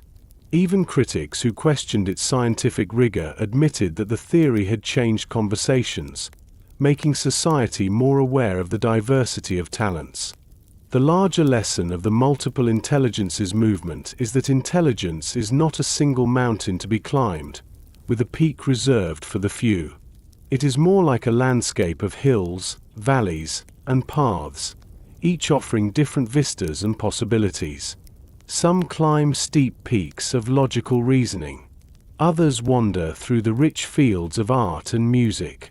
Some build bridges of empathy between people. Some cultivate gardens of self-knowledge. Each path is a way of being intelligent, and none should be dismissed. As we leave this chapter, we find ourselves in a world where the dominance of IQ has been challenged but not erased. The multiple intelligences movement did not end standardized testing, but it gave people language to resist its narrowness. It reminded teachers to look beyond scores, parents to cherish diverse talents, and children to believe in abilities that tests could not see. It was, in many ways, a turning point, a moment when the world began to realize that intelligence is as varied as humanity itself. Part 10. Emotional Intelligence and the Qualities IQ Missed. By the late 20th century, the fascination with intelligence had taken many turns. From Binet's cautious experiments in Paris to Terman's bold American expansion, from the mass mobilization of soldiers to the exclusion of immigrants, from the cult of genius to the recognition of bias, the IQ test had shaped lives and institutions in profound ways. Yet as its dominance stretched on, more voices began to question not only its fairness but also its completeness. Could a number, no matter how carefully calculated, ever capture the full range of human abilities? Could it explain why some people with high scores failed in life, while others with modest scores succeeded spectacularly? These questions open the door to another way of thinking about the mind, the idea of emotional intelligence. The phrase itself gained wide attention in the 1990s, largely through the work of journalist and psychologist Daniel Goleman, whose book Emotional Intelligence became an international bestseller. But the roots of the concept went back further, to psychologists who had noticed that social skills, self-awareness, and empathy often mattered more in daily life than abstract reasoning. The idea was simple but powerful. Being intelligent is not only about solving puzzles or answering questions correctly, but also about understanding oneself and others, managing emotions, and building relationships. For many people, the concept of emotional intelligence felt like a revelation. It explained experiences that IQ could not. Everyone knew of students who excelled at exams but struggled to connect with others, or of brilliant thinkers who failed to manage their temper or their pride. Everyone also knew of people who were not especially book-smart yet seemed to navigate life with grace, winning friends, building trust, and leading with calm authority. Emotional intelligence offered a vocabulary for these observations. Goleman and others described emotional intelligence as having several components: self-awareness, self-regulation, motivation, empathy, and social skills. Self-awareness meant recognizing one's own emotions, strengths, and weaknesses. Self-regulation meant managing impulses, controlling anger, and remaining calm under pressure. Motivation meant persistence and passion for goals beyond immediate rewards. Empathy meant understanding the feelings of others, sensing moods and needs. Social skills meant communicating, persuading, collaborating, and leading. These were not qualities measured by IQ tests, but they shaped lives just as powerfully, sometimes more so. In workplaces, the idea gained quick traction. Companies began to realize that hiring only for technical expertise was not enough. A manager with a high IQ but low emotional intelligence might alienate employees, mishandle conflict, or fail to inspire. Conversely, a leader with strong emotional intelligence could draw out the best in a team, build loyalty, and guide organizations through crises. Training programs sprang up, teaching employees to listen actively, to manage stress, and to cultivate empathy. Emotional intelligence was presented as a new frontier of success. In schools, too, the concept took hold. Educators spoke of social-emotional learning, teaching children not only to read and calculate but also to recognize feelings, resolve conflicts, and work together. Programs encouraged students to reflect on their emotions, to express themselves constructively, and to support one another. The idea was that education should not only sharpen the mind but also strengthen the heart. If one imagines a classroom influenced by these ideas, it looks different from the silent rows of earlier eras. The teacher asks students not only to solve problems but also to talk about how they feel when they struggle. Children work in groups, learning to share responsibility, to encourage, and to listen. A child who once might have been scolded for daydreaming is instead asked what worries are on their mind. Another who once might have been labeled disruptive is guided to understand anger and channel it into expression rather than conflict. The classroom becomes not just a place of learning facts, but a place of learning how to live with others. The rise of emotional intelligence also challenged the hierarchy created by IQ. For decades, society had celebrated the high scorers, the so-called geniuses, the children who breezed through logic puzzles and math exams. Now there was recognition that success required more. A scientist with brilliant theories still needed colleagues to support them. A surgeon with steady hands still needed to comfort patients. A politician with strategic skill still needed to connect with voters. Emotional intelligence mattered because life was lived not in isolation but in community. Critics, of course, emerged. Some argued that emotional intelligence was too broad a concept, difficult to measure and easy to misuse. Others worried that it would become just another test, another number, another way to rank people. Goleman himself emphasized that the point was not to create a new scale but to remind people of the qualities IQ ignored. Despite the criticisms, the idea struck a deep chord. It spread into business seminars, parenting books, teacher workshops, and popular culture. It became a common phrase, shorthand for a kind of wisdom that went beyond intellect. The larger cultural shift was profound. Emotional intelligence suggested that vulnerability could be a strength, that empathy was not a soft luxury but a vital skill, that managing one's own heart was as important as sharpening one's mind. In a world that had long worshipped abstract reasoning, this was a gentle but radical change.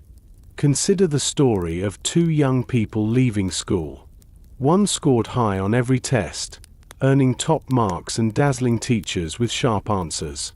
The other was average on paper but had a gift for listening, for calming tensions, for encouraging friends. Years later, the first finds work but struggles with colleagues, feeling isolated, unable to navigate the subtleties of teamwork. The second becomes a respected leader in their community, trusted and admired, not for scores but for presence. Emotional intelligence helps explain why. The recognition of these qualities also brought a measure of justice to those who had been overlooked by the cult of IQ. Artists, caregivers, community leaders, and countless others who worked with people rather than puzzles found their gifts acknowledged.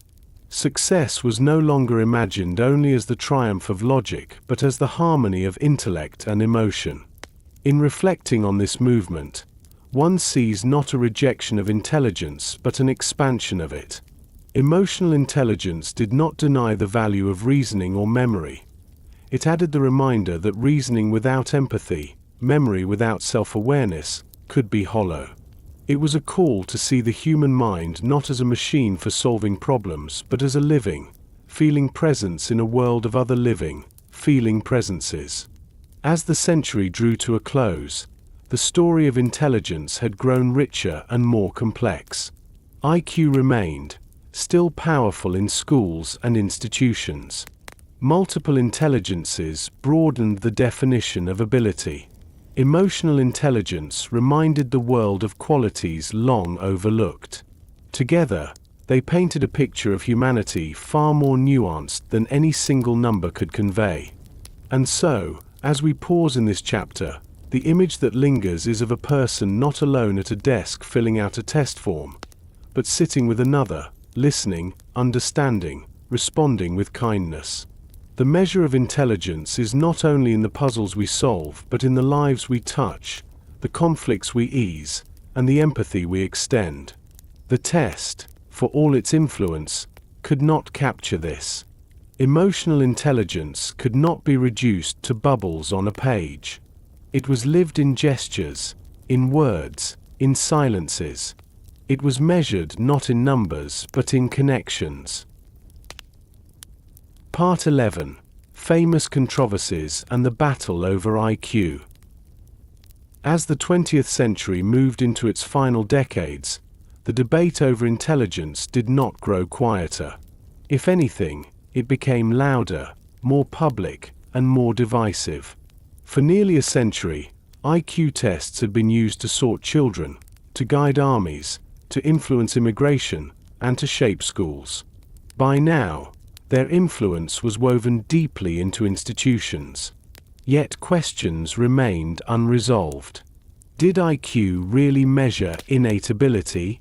Were differences between groups biological or social? Could one number truly define the human mind? These questions erupted into controversies that spilled far beyond the walls of psychology, reaching newspapers, classrooms, and dinner tables. One of the most explosive moments came in 1969, when a psychologist named Arthur Jensen published an article in the Harvard Educational Review. Jensen argued that efforts to close the achievement gap between white and black students through educational programs had failed because intelligence was largely inherited. He suggested that differences in IQ scores between racial groups were rooted not just in environment but in genetics. The claim ignited a firestorm. Civil rights leaders condemned it as scientific racism. Educators denounced it as a threat to equality. Yet the article also gained attention from those eager to explain away social inequality as natural. 4 years afterward, the so-called Jensen controversy haunted debates about education and race, showing how quickly numbers could become weapons in the struggle over justice. The controversy did not exist in isolation. In the 1970s and 1980s, debates raged in courts over whether IQ tests were biased. Lawsuits argued that minority children were disproportionately placed in special education classes because of culturally biased questions. Judges in California and other states ruled that relying on IQ scores alone was discriminatory, forcing schools to revise their practices. These legal battles highlighted the deep entanglement of testing with issues of civil rights. A tool once presented as neutral science was now at the center of struggles for equality.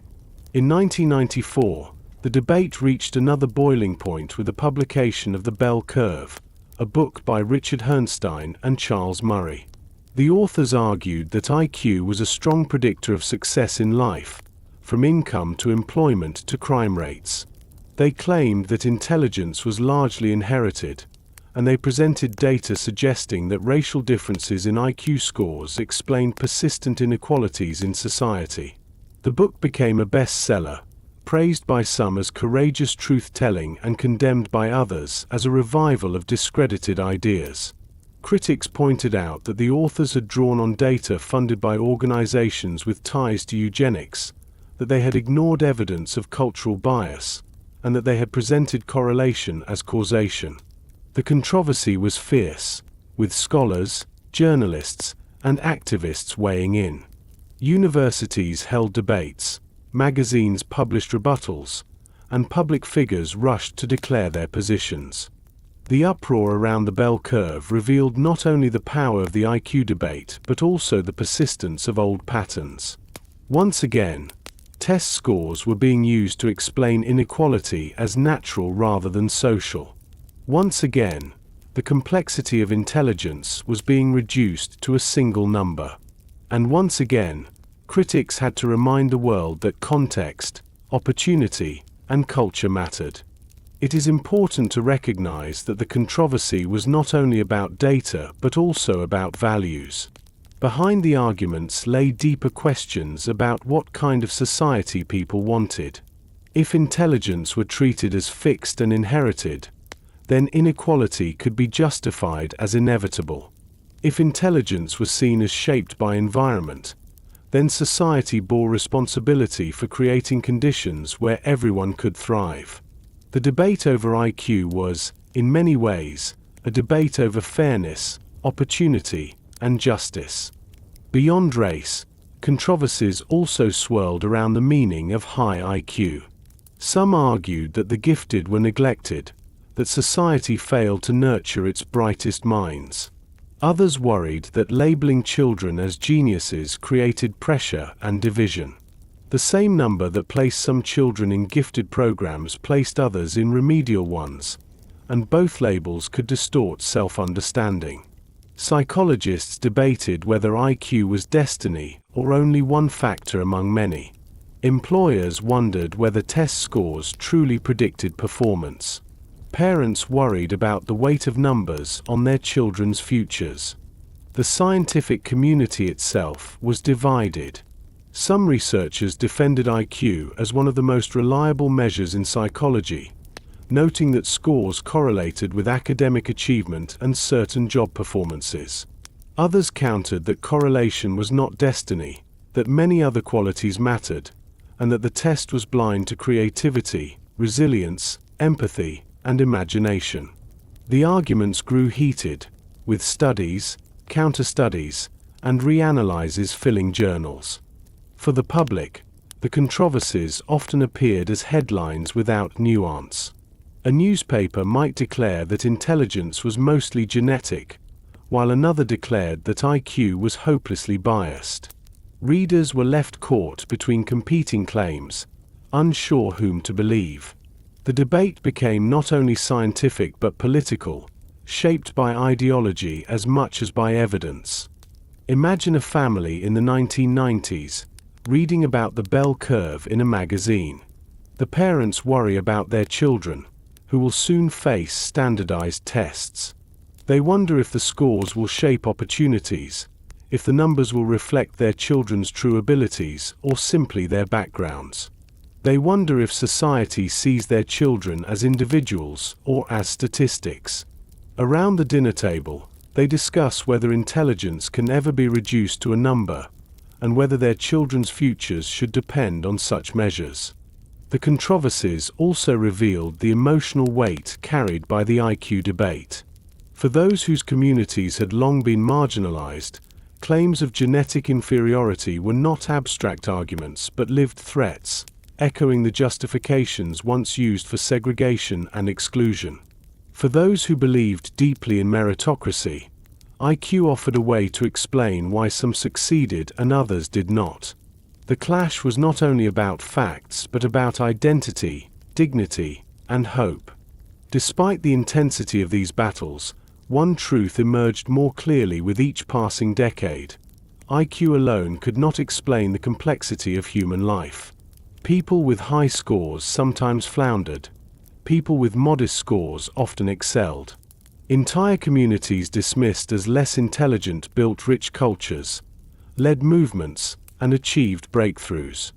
Intelligence, it became increasingly clear, was not a fixed quantity but a dynamic interplay of mind, heart, and circumstance. By the dawn of the 21st century, the controversies had left their mark. They had exposed the dangers of using numbers to justify inequality. They had forced psychologists to refine their theories, to acknowledge limitations, and to consider the broader dimensions of human ability. They had reminded the public that science is never neutral, that it can be shaped by prejudice and power as much as by curiosity. As we pause at the end of this chapter, the image is of a long debate stretching across the century, from Jensen to the bell curve and beyond. Scholars argue in journals, parents worry at kitchen tables, teachers wrestle with labels in classrooms. The question that began with Binet in Paris, how can we measure intelligence, has become a battle over what intelligence means, who has it, and who decides. The controversies remind us that behind every number lies a story, behind every score lies a life, and behind every debate lies a vision of the kind of society we hope to build. Part 12. Cross-Cultural Studies and the Flynn Effect. As the 20th century drew to a close, psychologists began to notice a curious pattern in the history of IQ testing. For all the debates over heredity, culture, and inequality, one fact seemed undeniable. IQ scores had been rising across generations. The same tests that once set averages at 100 were showing higher and higher results when given to new groups of children decades later. This puzzling trend, first systematically described by James Flynn, a philosopher and political scientist from New Zealand, became known as the Flynn Effect. It forced psychologists to reconsider what IQ really measured and revealed how profoundly culture and environment shaped the mind. The discovery was simple yet startling. In country after country, average scores on standardized intelligence tests rose steadily throughout the 20th century. Gains were not small. In some cases, they amounted to an entire standard deviation, meaning that the average person in one generation would have outscored most of the population of their grandparents' generation. The implication was dramatic. If IQ measured innate intelligence, then humanity seemed to be growing smarter at a rapid pace. But if that was not the case, then IQ must be measuring something else, something more tied to culture and context than to biology. Flynn's work invited psychologists to look across cultures and across time. Why were scores rising? What had changed in human life to produce such gains? The answers were complex and remain debated, but several themes emerged. One factor was education. Over the course of the 20th century, schooling expanded dramatically. Children stayed in school longer, curricula became more demanding, and abstract reasoning was emphasized more than ever before. Tests like the Raven's progressive matrices, which measured pattern recognition, seemed to capture this shift. People had grown more comfortable thinking in terms of symbols, abstractions, and formal logic, skills cultivated by modern schooling. Another factor was the changing environment of everyday life. The 20th century brought television, radio, newspapers, and eventually computers, each flooding daily life with information and requiring new forms of attention and analysis. Even simple activities, like reading instructions, navigating cities, or playing new kinds of games, demanded cognitive skills that earlier generations had not needed. The modern world, filled with signs, symbols, and screens, trained the mind to think in ways that boosted test performance. Nutrition also played a role. Improved diets in many countries helped children grow healthier, with brains better supported by vitamins and calories. Reductions in childhood diseases and improvements in healthcare contributed as well. Better health meant better concentration, better memory, and better test performance. The Flynn Effect also revealed cultural differences in how people approached problems. In earlier generations, reasoning was often tied to concrete experience. A farmer might be asked a logic problem involving categories of animals and respond with practical knowledge rather than abstract deduction. Later generations, exposed to more formal schooling, were more willing to adopt hypothetical reasoning, to imagine scenarios beyond daily life. IQ tests, it seemed, rewarded this shift toward abstract, scientific thinking. If one pauses to imagine the change across generations, the picture becomes vivid. A grandfather in the early 20th century, skilled with tools, animals, and practical tasks, might find IQ test questions odd or irrelevant. His grandson, raised with textbooks, science lessons, and exposure to mass media, breezes through them. Both are intelligent in their own ways, but the test favors the grandson's kind of intelligence. The rising scores do not necessarily mean that humans have become smarter in every sense, but that the skills valued and cultivated by society have changed. The Flynn Effect was not uniform. Gains varied by country, by type of test, and by time period. In some places, scores plateaued or even declined after the late 20th century, suggesting that the effect was tied to specific social conditions rather than a universal trend.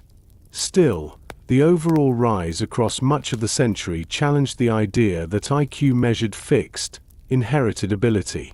Instead, it showed that intelligence, at least as captured by these tests, was profoundly shaped by culture and environment. Cross-cultural studies further emphasized this point. When tests were given in different parts of the world, results varied not only by individual but by culture. A question that seemed simple in one country could be puzzling in another because it assumed knowledge of particular objects, words, or concepts. Test takers from rural or traditional societies sometimes scored lower on abstract items but excelled at practical tasks that were not measured. The differences highlighted the narrowness of standardized testing and the danger of equating test performance with general intelligence. Anthropologists studying non-Western societies found that reasoning often took forms not recognized by Western psychology. In some cultures, intelligence was defined less by individual problem-solving and more by social harmony, wisdom, or practical skill. A person who could mediate disputes, remember traditions, or work skillfully with nature was considered intelligent even if they performed poorly on an IQ test. These findings underscored that intelligence is not a single universal trait but a concept shaped by cultural values. The Flynn Effect, combined with cross-cultural research, struck at the heart of long-standing controversies. If IQ scores could rise so quickly within a few generations, then genetic explanations for group differences lost much of their force. Genes do not change so rapidly. Environment, culture, and education must be central. The debates sparked by Arthur Jensen and the bell curve were not settled overnight, but the evidence of rising scores gave powerful support to those who argued that inequality was not destiny, that human potential could flourish under better conditions. The implications for education and policy were significant. If environments could raise scores, then investing in schools, nutrition, and healthcare could unlock abilities hidden by poverty and disadvantage. If intelligence was not fixed, then labels assigned by tests were less binding than once believed. The Flynn Effect became a hopeful symbol, a reminder that human minds were malleable, that progress was possible, and that intelligence was as much about opportunity as inheritance. At the same time, the discovery raised unsettling questions. If test scores could rise so dramatically, then what did IQ really measure? Was it intelligence in any deep sense, or was it simply performance on culturally specific tasks? Psychologists debated whether the gains reflected real improvements in reasoning or just familiarity with abstract problems. Critics argued that rising scores did not necessarily mean people were more creative, wise, or emotionally capable. The test might be capturing only a slice of intelligence, one increasingly emphasized by modern society. Still, the fact remained: IQ was not stable across time or across cultures. It was not a fixed measure of human worth, but a reflection of circumstances. For those who had long resisted the tyranny of the single score, this was vindication. For those who clung to the simplicity of ranking minds, it was a challenge. To imagine the impact, think of a school in the 1990s where teachers learn about the Flynn Effect. They tell students that their potential is not fixed, that intelligence can grow, that society itself has become better at certain kinds of thinking over time. A child who once felt trapped by a low score suddenly feels hope. Another who feared that talent was limited begins to see possibility. The discovery becomes more than a scientific curiosity. It becomes a message of resilience and possibility. Looking back, the Flynn Effect stands as one of the most striking findings in the history of intelligence research. It reminds us that the mind is not an isolated machine but part of a living culture. It changes with education, with health, with the demands of daily life. It is shaped by books, by screens, by conversations, by games. It adapts to the world, and as the world changes, so too do the ways minds perform on tests. As the new century began, the Flynn Effect continued to be studied, debated, and interpreted. In some places, the gains slowed, leading to questions about whether society had reached a plateau. In others, the trend persisted, suggesting that modernization still carried cognitive benefits. Whatever the details, the broader lesson remained: intelligence is not static, not fixed, not immune to history. It is a living, changing capacity, deeply tied to the circumstances of life. And so, as this chapter closes, the image that lingers is of generations lined side by side. A grandmother, a mother, and a child all face the same test. The grandmother struggles with abstract puzzles, the mother manages them with effort, the child solves them quickly. Each is intelligent in their own way, shaped by the world they knew. The rising scores remind us that intelligence is not a single inheritance carried unchanged through time, but a reflection of how humanity grows, learns, and adapts. Part 13. The Flynn Effect slows and the search for new measures. For much of the 20th century, the steady rise of IQ scores seemed like one of the most remarkable findings in psychology. The Flynn Effect, as it came to be known, offered both a puzzle and a promise. If scores kept climbing, perhaps education and modernization were truly making people smarter, at least in the kinds of abstract reasoning that tests rewarded. It suggested that human potential was malleable, that progress could be measured not just in machines and buildings but in minds. Yet as the new century began, the upward curve began to bend. In some countries, the gains slowed. In others, they reversed. The rise that had seemed unstoppable began to falter, leaving psychologists to wonder what it meant. The first signs appeared in Scandinavia. In Norway, Denmark, and Finland, researchers found that scores on standardized intelligence tests, which had been rising steadily for decades, began to plateau around the 1990s and then declined slightly in the years that followed. Similar patterns appeared in Britain, the Netherlands, and other developed nations. Instead of each new generation outperforming the last, younger groups were beginning to score lower. The reversal was modest, but it was striking because it disrupted a pattern that had seemed so reliable. The Flynn Effect was no longer guaranteed. Explanations for this slowdown varied, and no single answer has satisfied all scholars. Some suggested that the gains of the 20th century had reached a natural ceiling. As education expanded, as nutrition improved, and as abstract reasoning became more common in daily life, the conditions that fueled the rise eventually saturated. There was only so much that modernization could do, and once those gains were secured, scores leveled off. Others pointed to changes in society that might be dragging scores down. Screen time replaced reading for many children, and while digital media offered new forms of learning, it also altered attention spans. Families became smaller, giving children less practice negotiating complex sibling relationships that might build certain cognitive skills.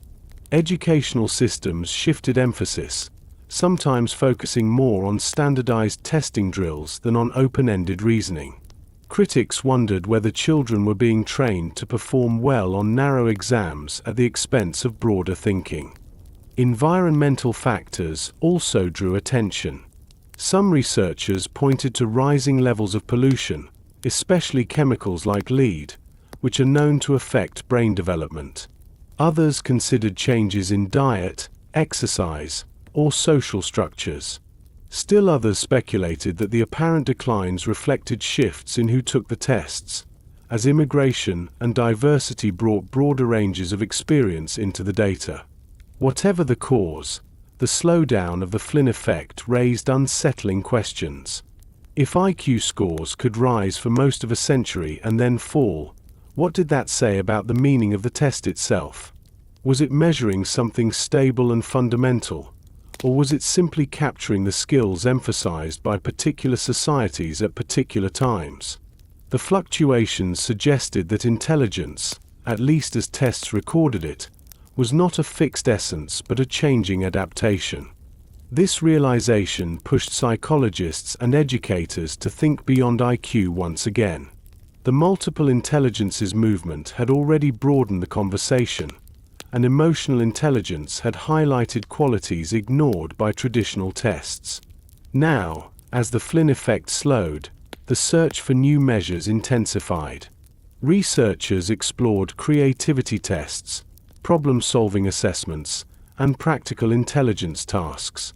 They studied how people adapted to new technologies, how they collaborated in groups, and how they navigated complex social systems. The idea was that intelligence was not just about answering puzzles on paper, but about thriving in a changing world. Consider the rise of digital literacy. In the 21st century, success often depends on the ability to navigate vast streams of online information, to evaluate credibility, to synthesize data from many sources. Traditional IQ tests, designed in the early 20th century, do not measure this skill. A teenager fluent in online searches, capable of distinguishing reliable evidence from misinformation, might show intelligence of a kind invisible to the test. Similarly, the ability to work across cultures, to adapt to global challenges, or to manage the flood of modern technology are forms of intelligence not captured by a single number. At the same time, society's obsession with measurement did not fade. Standardized tests continued to dominate schools. Employers still looked for easy metrics to sort applicants. Parents still anxiously awaited scores that seemed to define their children's futures. The tension between the narrowness of measurement and the breadth of human ability persisted. The slowdown of the Flynn effect offered a reminder that progress is not inevitable. Just as societies can create conditions that raise cognitive performance, they can also create conditions that stall or even reverse it. If modern life became too fragmented, too distracted, or too unequal, the gains of the past could erode. The story of IQ, once again, was not just about individuals but about the structures in which they lived. It is easy to picture a scene from this new era. A classroom filled with children, each with a tablet in hand, eyes flicking between screens. They can access more information in a moment than previous generations could in a lifetime. Yet their attention is divided, their depth of reasoning sometimes shallow. The teacher wonders whether the skills that tests reward, abstract puzzles, symbol manipulation, are being replaced by new forms of intelligence, forms not yet fully understood. The scores on traditional tests decline, but perhaps the children are developing abilities the tests cannot see. Or perhaps they are losing ground in ways the tests reveal, but society does not yet know how to address. James Flynn himself remained optimistic. He argued that the rise of IQ scores had been tied to the spread of scientific thinking, to the habit of considering hypotheticals, to the ability to reason beyond immediate experience. Even if scores slowed, he believed the long-term trend showed that humans could adapt, could become more reflective, more capable of abstract thought. Yet he also warned that social policies mattered. Inequality, poor education, and neglect could undo the gains of the past. Intelligence, in his view, was a fragile achievement, not a permanent inheritance. The search for new measures of intelligence reflects a broader truth. Human minds are too varied and too dynamic to be captured by one score. Just as the multiple intelligences framework expanded the field, and emotional intelligence emphasized qualities of the heart, newer approaches seek to capture adaptability, creativity, and resilience. Psychologists study how people solve unfamiliar problems, how they collaborate under pressure, how they innovate in uncertain conditions. Some speak of practical intelligence, others of adaptive intelligence, all pointing to the idea that life demands more than abstract reasoning. The slowdown of the Flynn effect underscores this point. If scores rise and fall with changes in society, then intelligence is not just something we have but something we cultivate.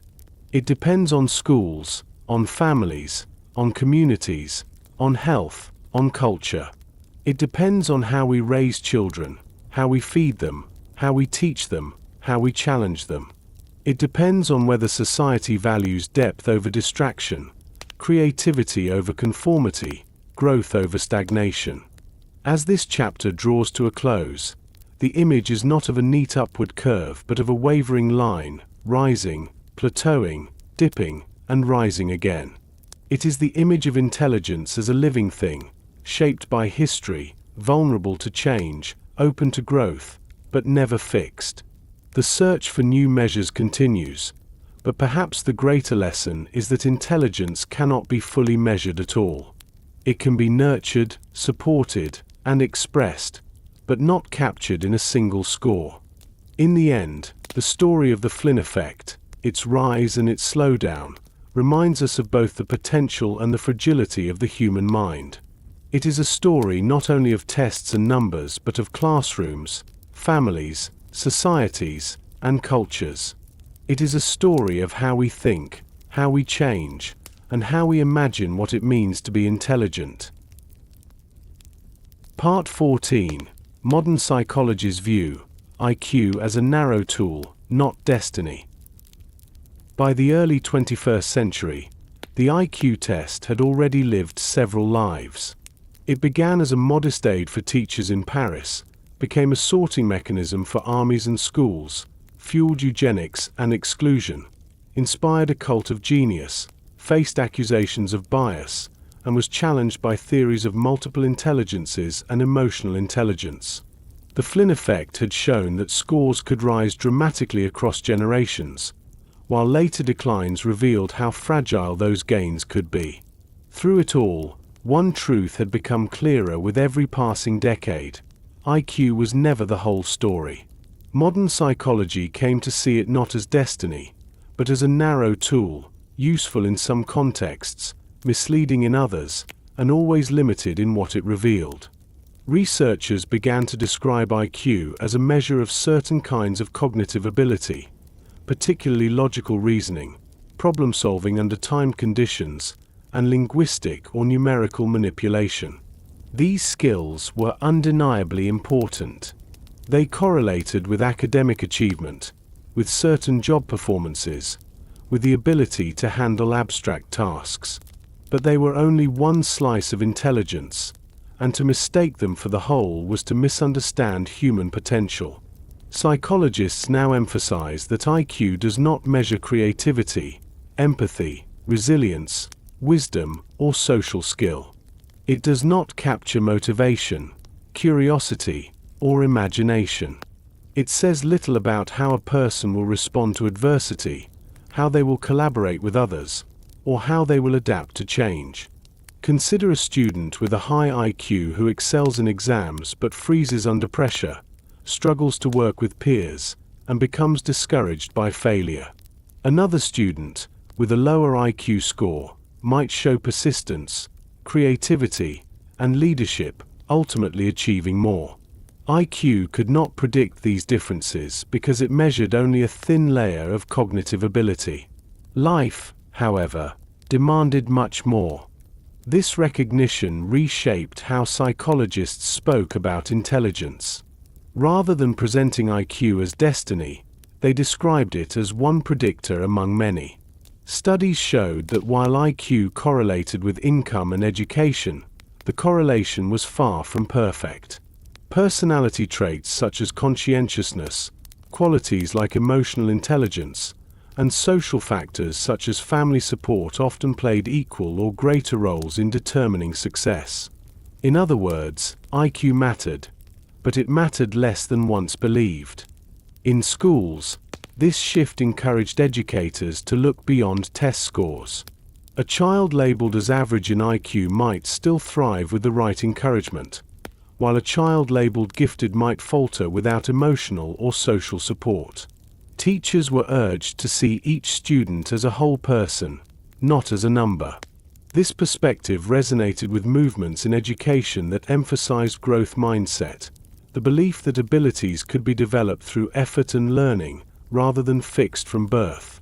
The growth mindset philosophy, popularized by psychologist Carol Dweck, contrasted sharply with the determinism often associated with IQ. Where IQ seemed to close doors, growth mindset sought to open them. In workplaces, too, the limitations of IQ became evident. Employers discovered that high test scores did not guarantee success in leadership or teamwork.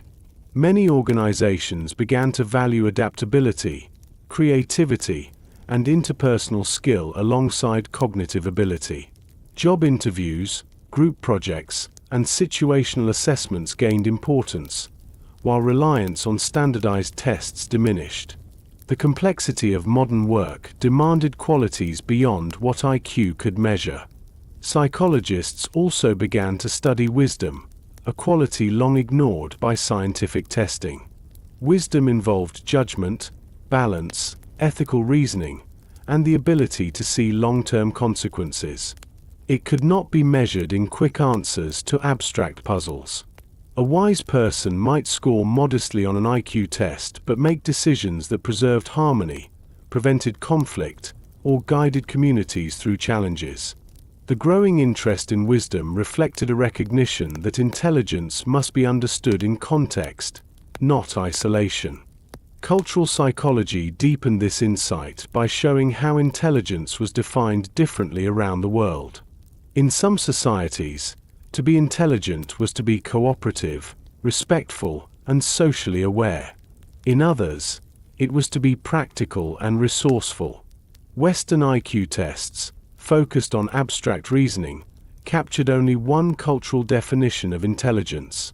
By the 21st century, many psychologists recognized that intelligence must be understood as plural, diverse, and context-dependent. Imagine a young woman in a rural village who has never seen an IQ test. She cannot solve analogies or abstract math problems, but she knows how to identify plants, navigate landscapes, and mediate disputes. In her community, she is respected for her wisdom and skill. By the standards of her world, she is unquestionably intelligent. By the standards of a Western test, she might be dismissed as below average. Modern psychology increasingly insists that the first judgment is the truer one, because intelligence is not abstract ability alone but the capacity to adapt, to flourish, and to contribute meaningfully to a community. This perspective also reflects humility about what psychology can and cannot do. IQ tests remain useful in certain contexts. They can help diagnose learning disabilities, guide educational planning, and provide insight into some aspects of cognitive function. But they are no longer treated as verdicts on human worth. They are tools, not judgments. Their numbers must be interpreted cautiously, in light of culture, opportunity, and individuality. In reflecting on this change, one can see a long arc from certainty to humility. In the early 20th century, psychologists believed they could rank humanity with numbers. By the early 21st, they recognized the dangers of such confidence. They saw how IQ had been misused for exclusion, how it had ignored whole dimensions of ability, how it had narrowed the meaning of intelligence. The modern view was more cautious, more nuanced, and more humane. The story of IQ in psychology today is not one of triumph or failure but of perspective. The test remains, still given to children, still part of research, still shaping some opportunities. But it no longer carries the same unquestioned authority. It is understood as a narrow window, not a complete portrait. Psychologists remind parents, teachers, and policymakers that intelligence cannot be reduced to a single score, that human potential is richer and more unpredictable than any test can show. As this chapter closes, one can imagine the scene of a psychologist speaking to anxious parents after administering an IQ test to their child. The parents lean forward, worried about the number. The psychologist explains gently that the score is only one piece of the puzzle, that their child's creativity, curiosity, kindness, and persistence are equally important, that no number can define a life. The parents relax, and the child, perhaps unaware of the conversation, continues to draw pictures or build towers with blocks, showing intelligence in ways no test could capture. This is the modern lesson. IQ is a narrow tool, not destiny. It has its uses, but it is not the measure of a life. Intelligence is too vast, too varied, too human to be contained in a single number. Part 15. Closing reflection. What intelligence really means in human life. The story of the IQ test is, in many ways, the story of the 20th century itself. It is a story of ambition and hope, of science seeking clarity, of societies yearning for order. It is also a story of error, of prejudice masked as objectivity, of lives narrowed by numbers that claimed to reveal destiny.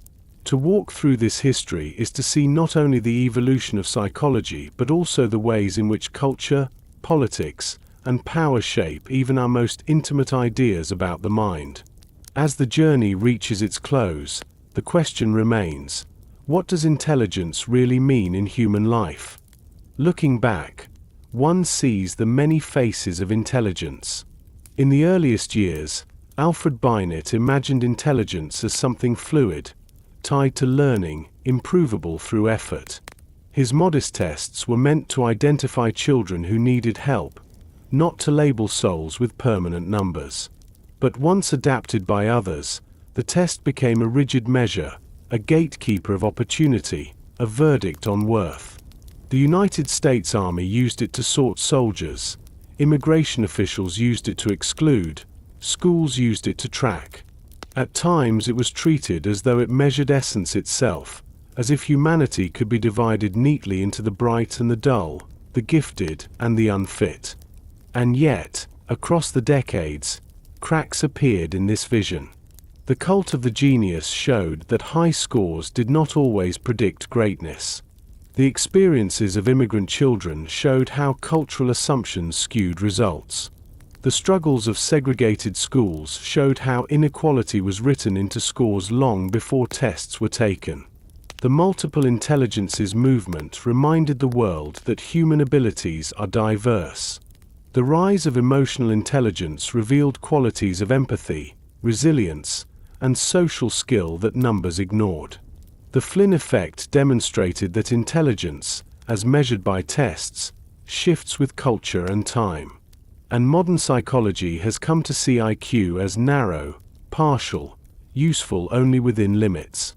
So what, then, is intelligence? Perhaps it is best thought of not as a fixed quantity but as a capacity to adapt. Humans live in changing worlds: forests, cities, deserts, classrooms, factories, offices. Each environment demands different skills. A child who knows how to care for siblings, to manage household tasks, and to soothe tensions may be as intelligent as another who solves equations quickly. A farmer who reads the land, predicting weather and nurturing crops, shows intelligence of a kind that an abstract puzzle cannot capture. A musician who weaves sound into beauty, a healer who comforts with presence, a leader who inspires, all embody intelligence, though tests may call them average. Intelligence, in this broader sense, is the ability to learn, to adapt, to connect, to create. It is not one path but many. It is not a ladder with one top rung but a landscape with many peaks and valleys. Each person traverses this landscape differently, and society thrives when it values the variety rather than ranking it with a single measure. This does not mean that reasoning, memory, and problem-solving are unimportant. They are central to much of human progress. But they are not alone. Creativity, empathy, persistence, and wisdom matter too. History shows that civilizations flourish not only through inventors and scientists but also through storytellers, caregivers, artists, and mediators. Intelligence is not only in laboratories but in kitchens, gardens, workshops, and marketplaces. It is in the quiet wisdom of elders and the curious questions of children. To reflect on intelligence is also to reflect on humility. For too long, societies believed they could measure worth with numbers. They believed they could sort humanity into categories, that they could predict lives with scores. The history of the IQ test shows how dangerous that belief can be. It justifies inequality, limits opportunity, and blinds us to the richness of human diversity. Modern psychology urges caution. IQ is a tool, but never a verdict. It is a measure, but never a definition. One can picture the many lives touched by these numbers. A child in the 1920s told they were feeble-minded, denied schooling, their path forever altered. Another in the 1950s told they were a genius, celebrated but burdened, living under pressure. A teenager in the 1970s struggling with a test that did not reflect their culture, mislabeled and underestimated. A parent in the 1990s reading about controversies, worrying about what scores meant for their children. And today, countless students still sit with pencils or keyboards, filling in answers, waiting for numbers that will shape opportunities. Behind each score is a human story, too complex for a chart or scale. The closing reflection, then, is not about rejecting measurement entirely but about placing it in perspective. Intelligence cannot be captured by a single test because it is not a single thing. It is a web of abilities, potentials, and expressions. It is shaped by culture, by opportunity, by effort, and by chance. It is lived in relationships, in creativity, in resilience. Numbers may offer glimpses, but they do not tell the whole story. As the series comes to an end, imagine a quiet evening in a classroom. The children have gone home, the sun is setting, and the teacher sits at a desk looking over test papers. The scores are written clearly, each number precise. But the teacher remembers the children not as numbers. One is an artist who sketches in the margins of every page. Another comforts friends when they are sad. Another builds elaborate structures out of blocks. Another struggles in silence but never gives up. The teacher sees intelligence in all of them, in ways the scores cannot show. The numbers are part of the story, but never the whole. To ask what intelligence really means is to ask what it means to be human. It is to recognize that our minds are not machines to be ranked but living presences, capable of growth, change, and wonder. It is to acknowledge that every person holds potential, often hidden, sometimes surprising, always unique. And it is to remember that the measure of a life is not in scores or tests, but in relationships, in contributions, in the unfolding of abilities across time. The final lesson is gentle but profound. Intelligence is not a number, not a verdict, not a destiny. It is a capacity, a possibility, a spectrum as varied as humanity itself. The challenge is not to measure it narrowly, but to nurture it broadly, to create a world where every kind of mind can flourish. And so, the journey that began in Paris with Binet's classroom ends here, not with a number but with a reflection. Intelligence is real, but it is richer than any test. The task of society is not to reduce it but to recognize it, not to sort it but to support it, not to confine it but to let it grow. That is what intelligence means in human life.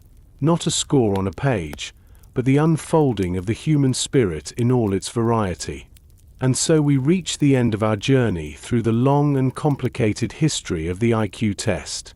From its humble beginnings in Paris to its rise in classrooms, armies, and universities, from the controversies that shook it to the new ways we think about intelligence today, one truth remains clear. No number can ever capture the full richness of the human mind. Thank you for spending this time with us. If you enjoyed the story, please remember to like the video, subscribe to the channel, and share in the comments where in the world you listen from. It helps this community grow, and it's always wonderful to hear your voices. For now, let your thoughts settle, let your breathing slow, and carry with you the reminder that intelligence is not a test score but the unfolding of life itself. Sleep well, and until next time, may your dreams be calm and your mind at peace.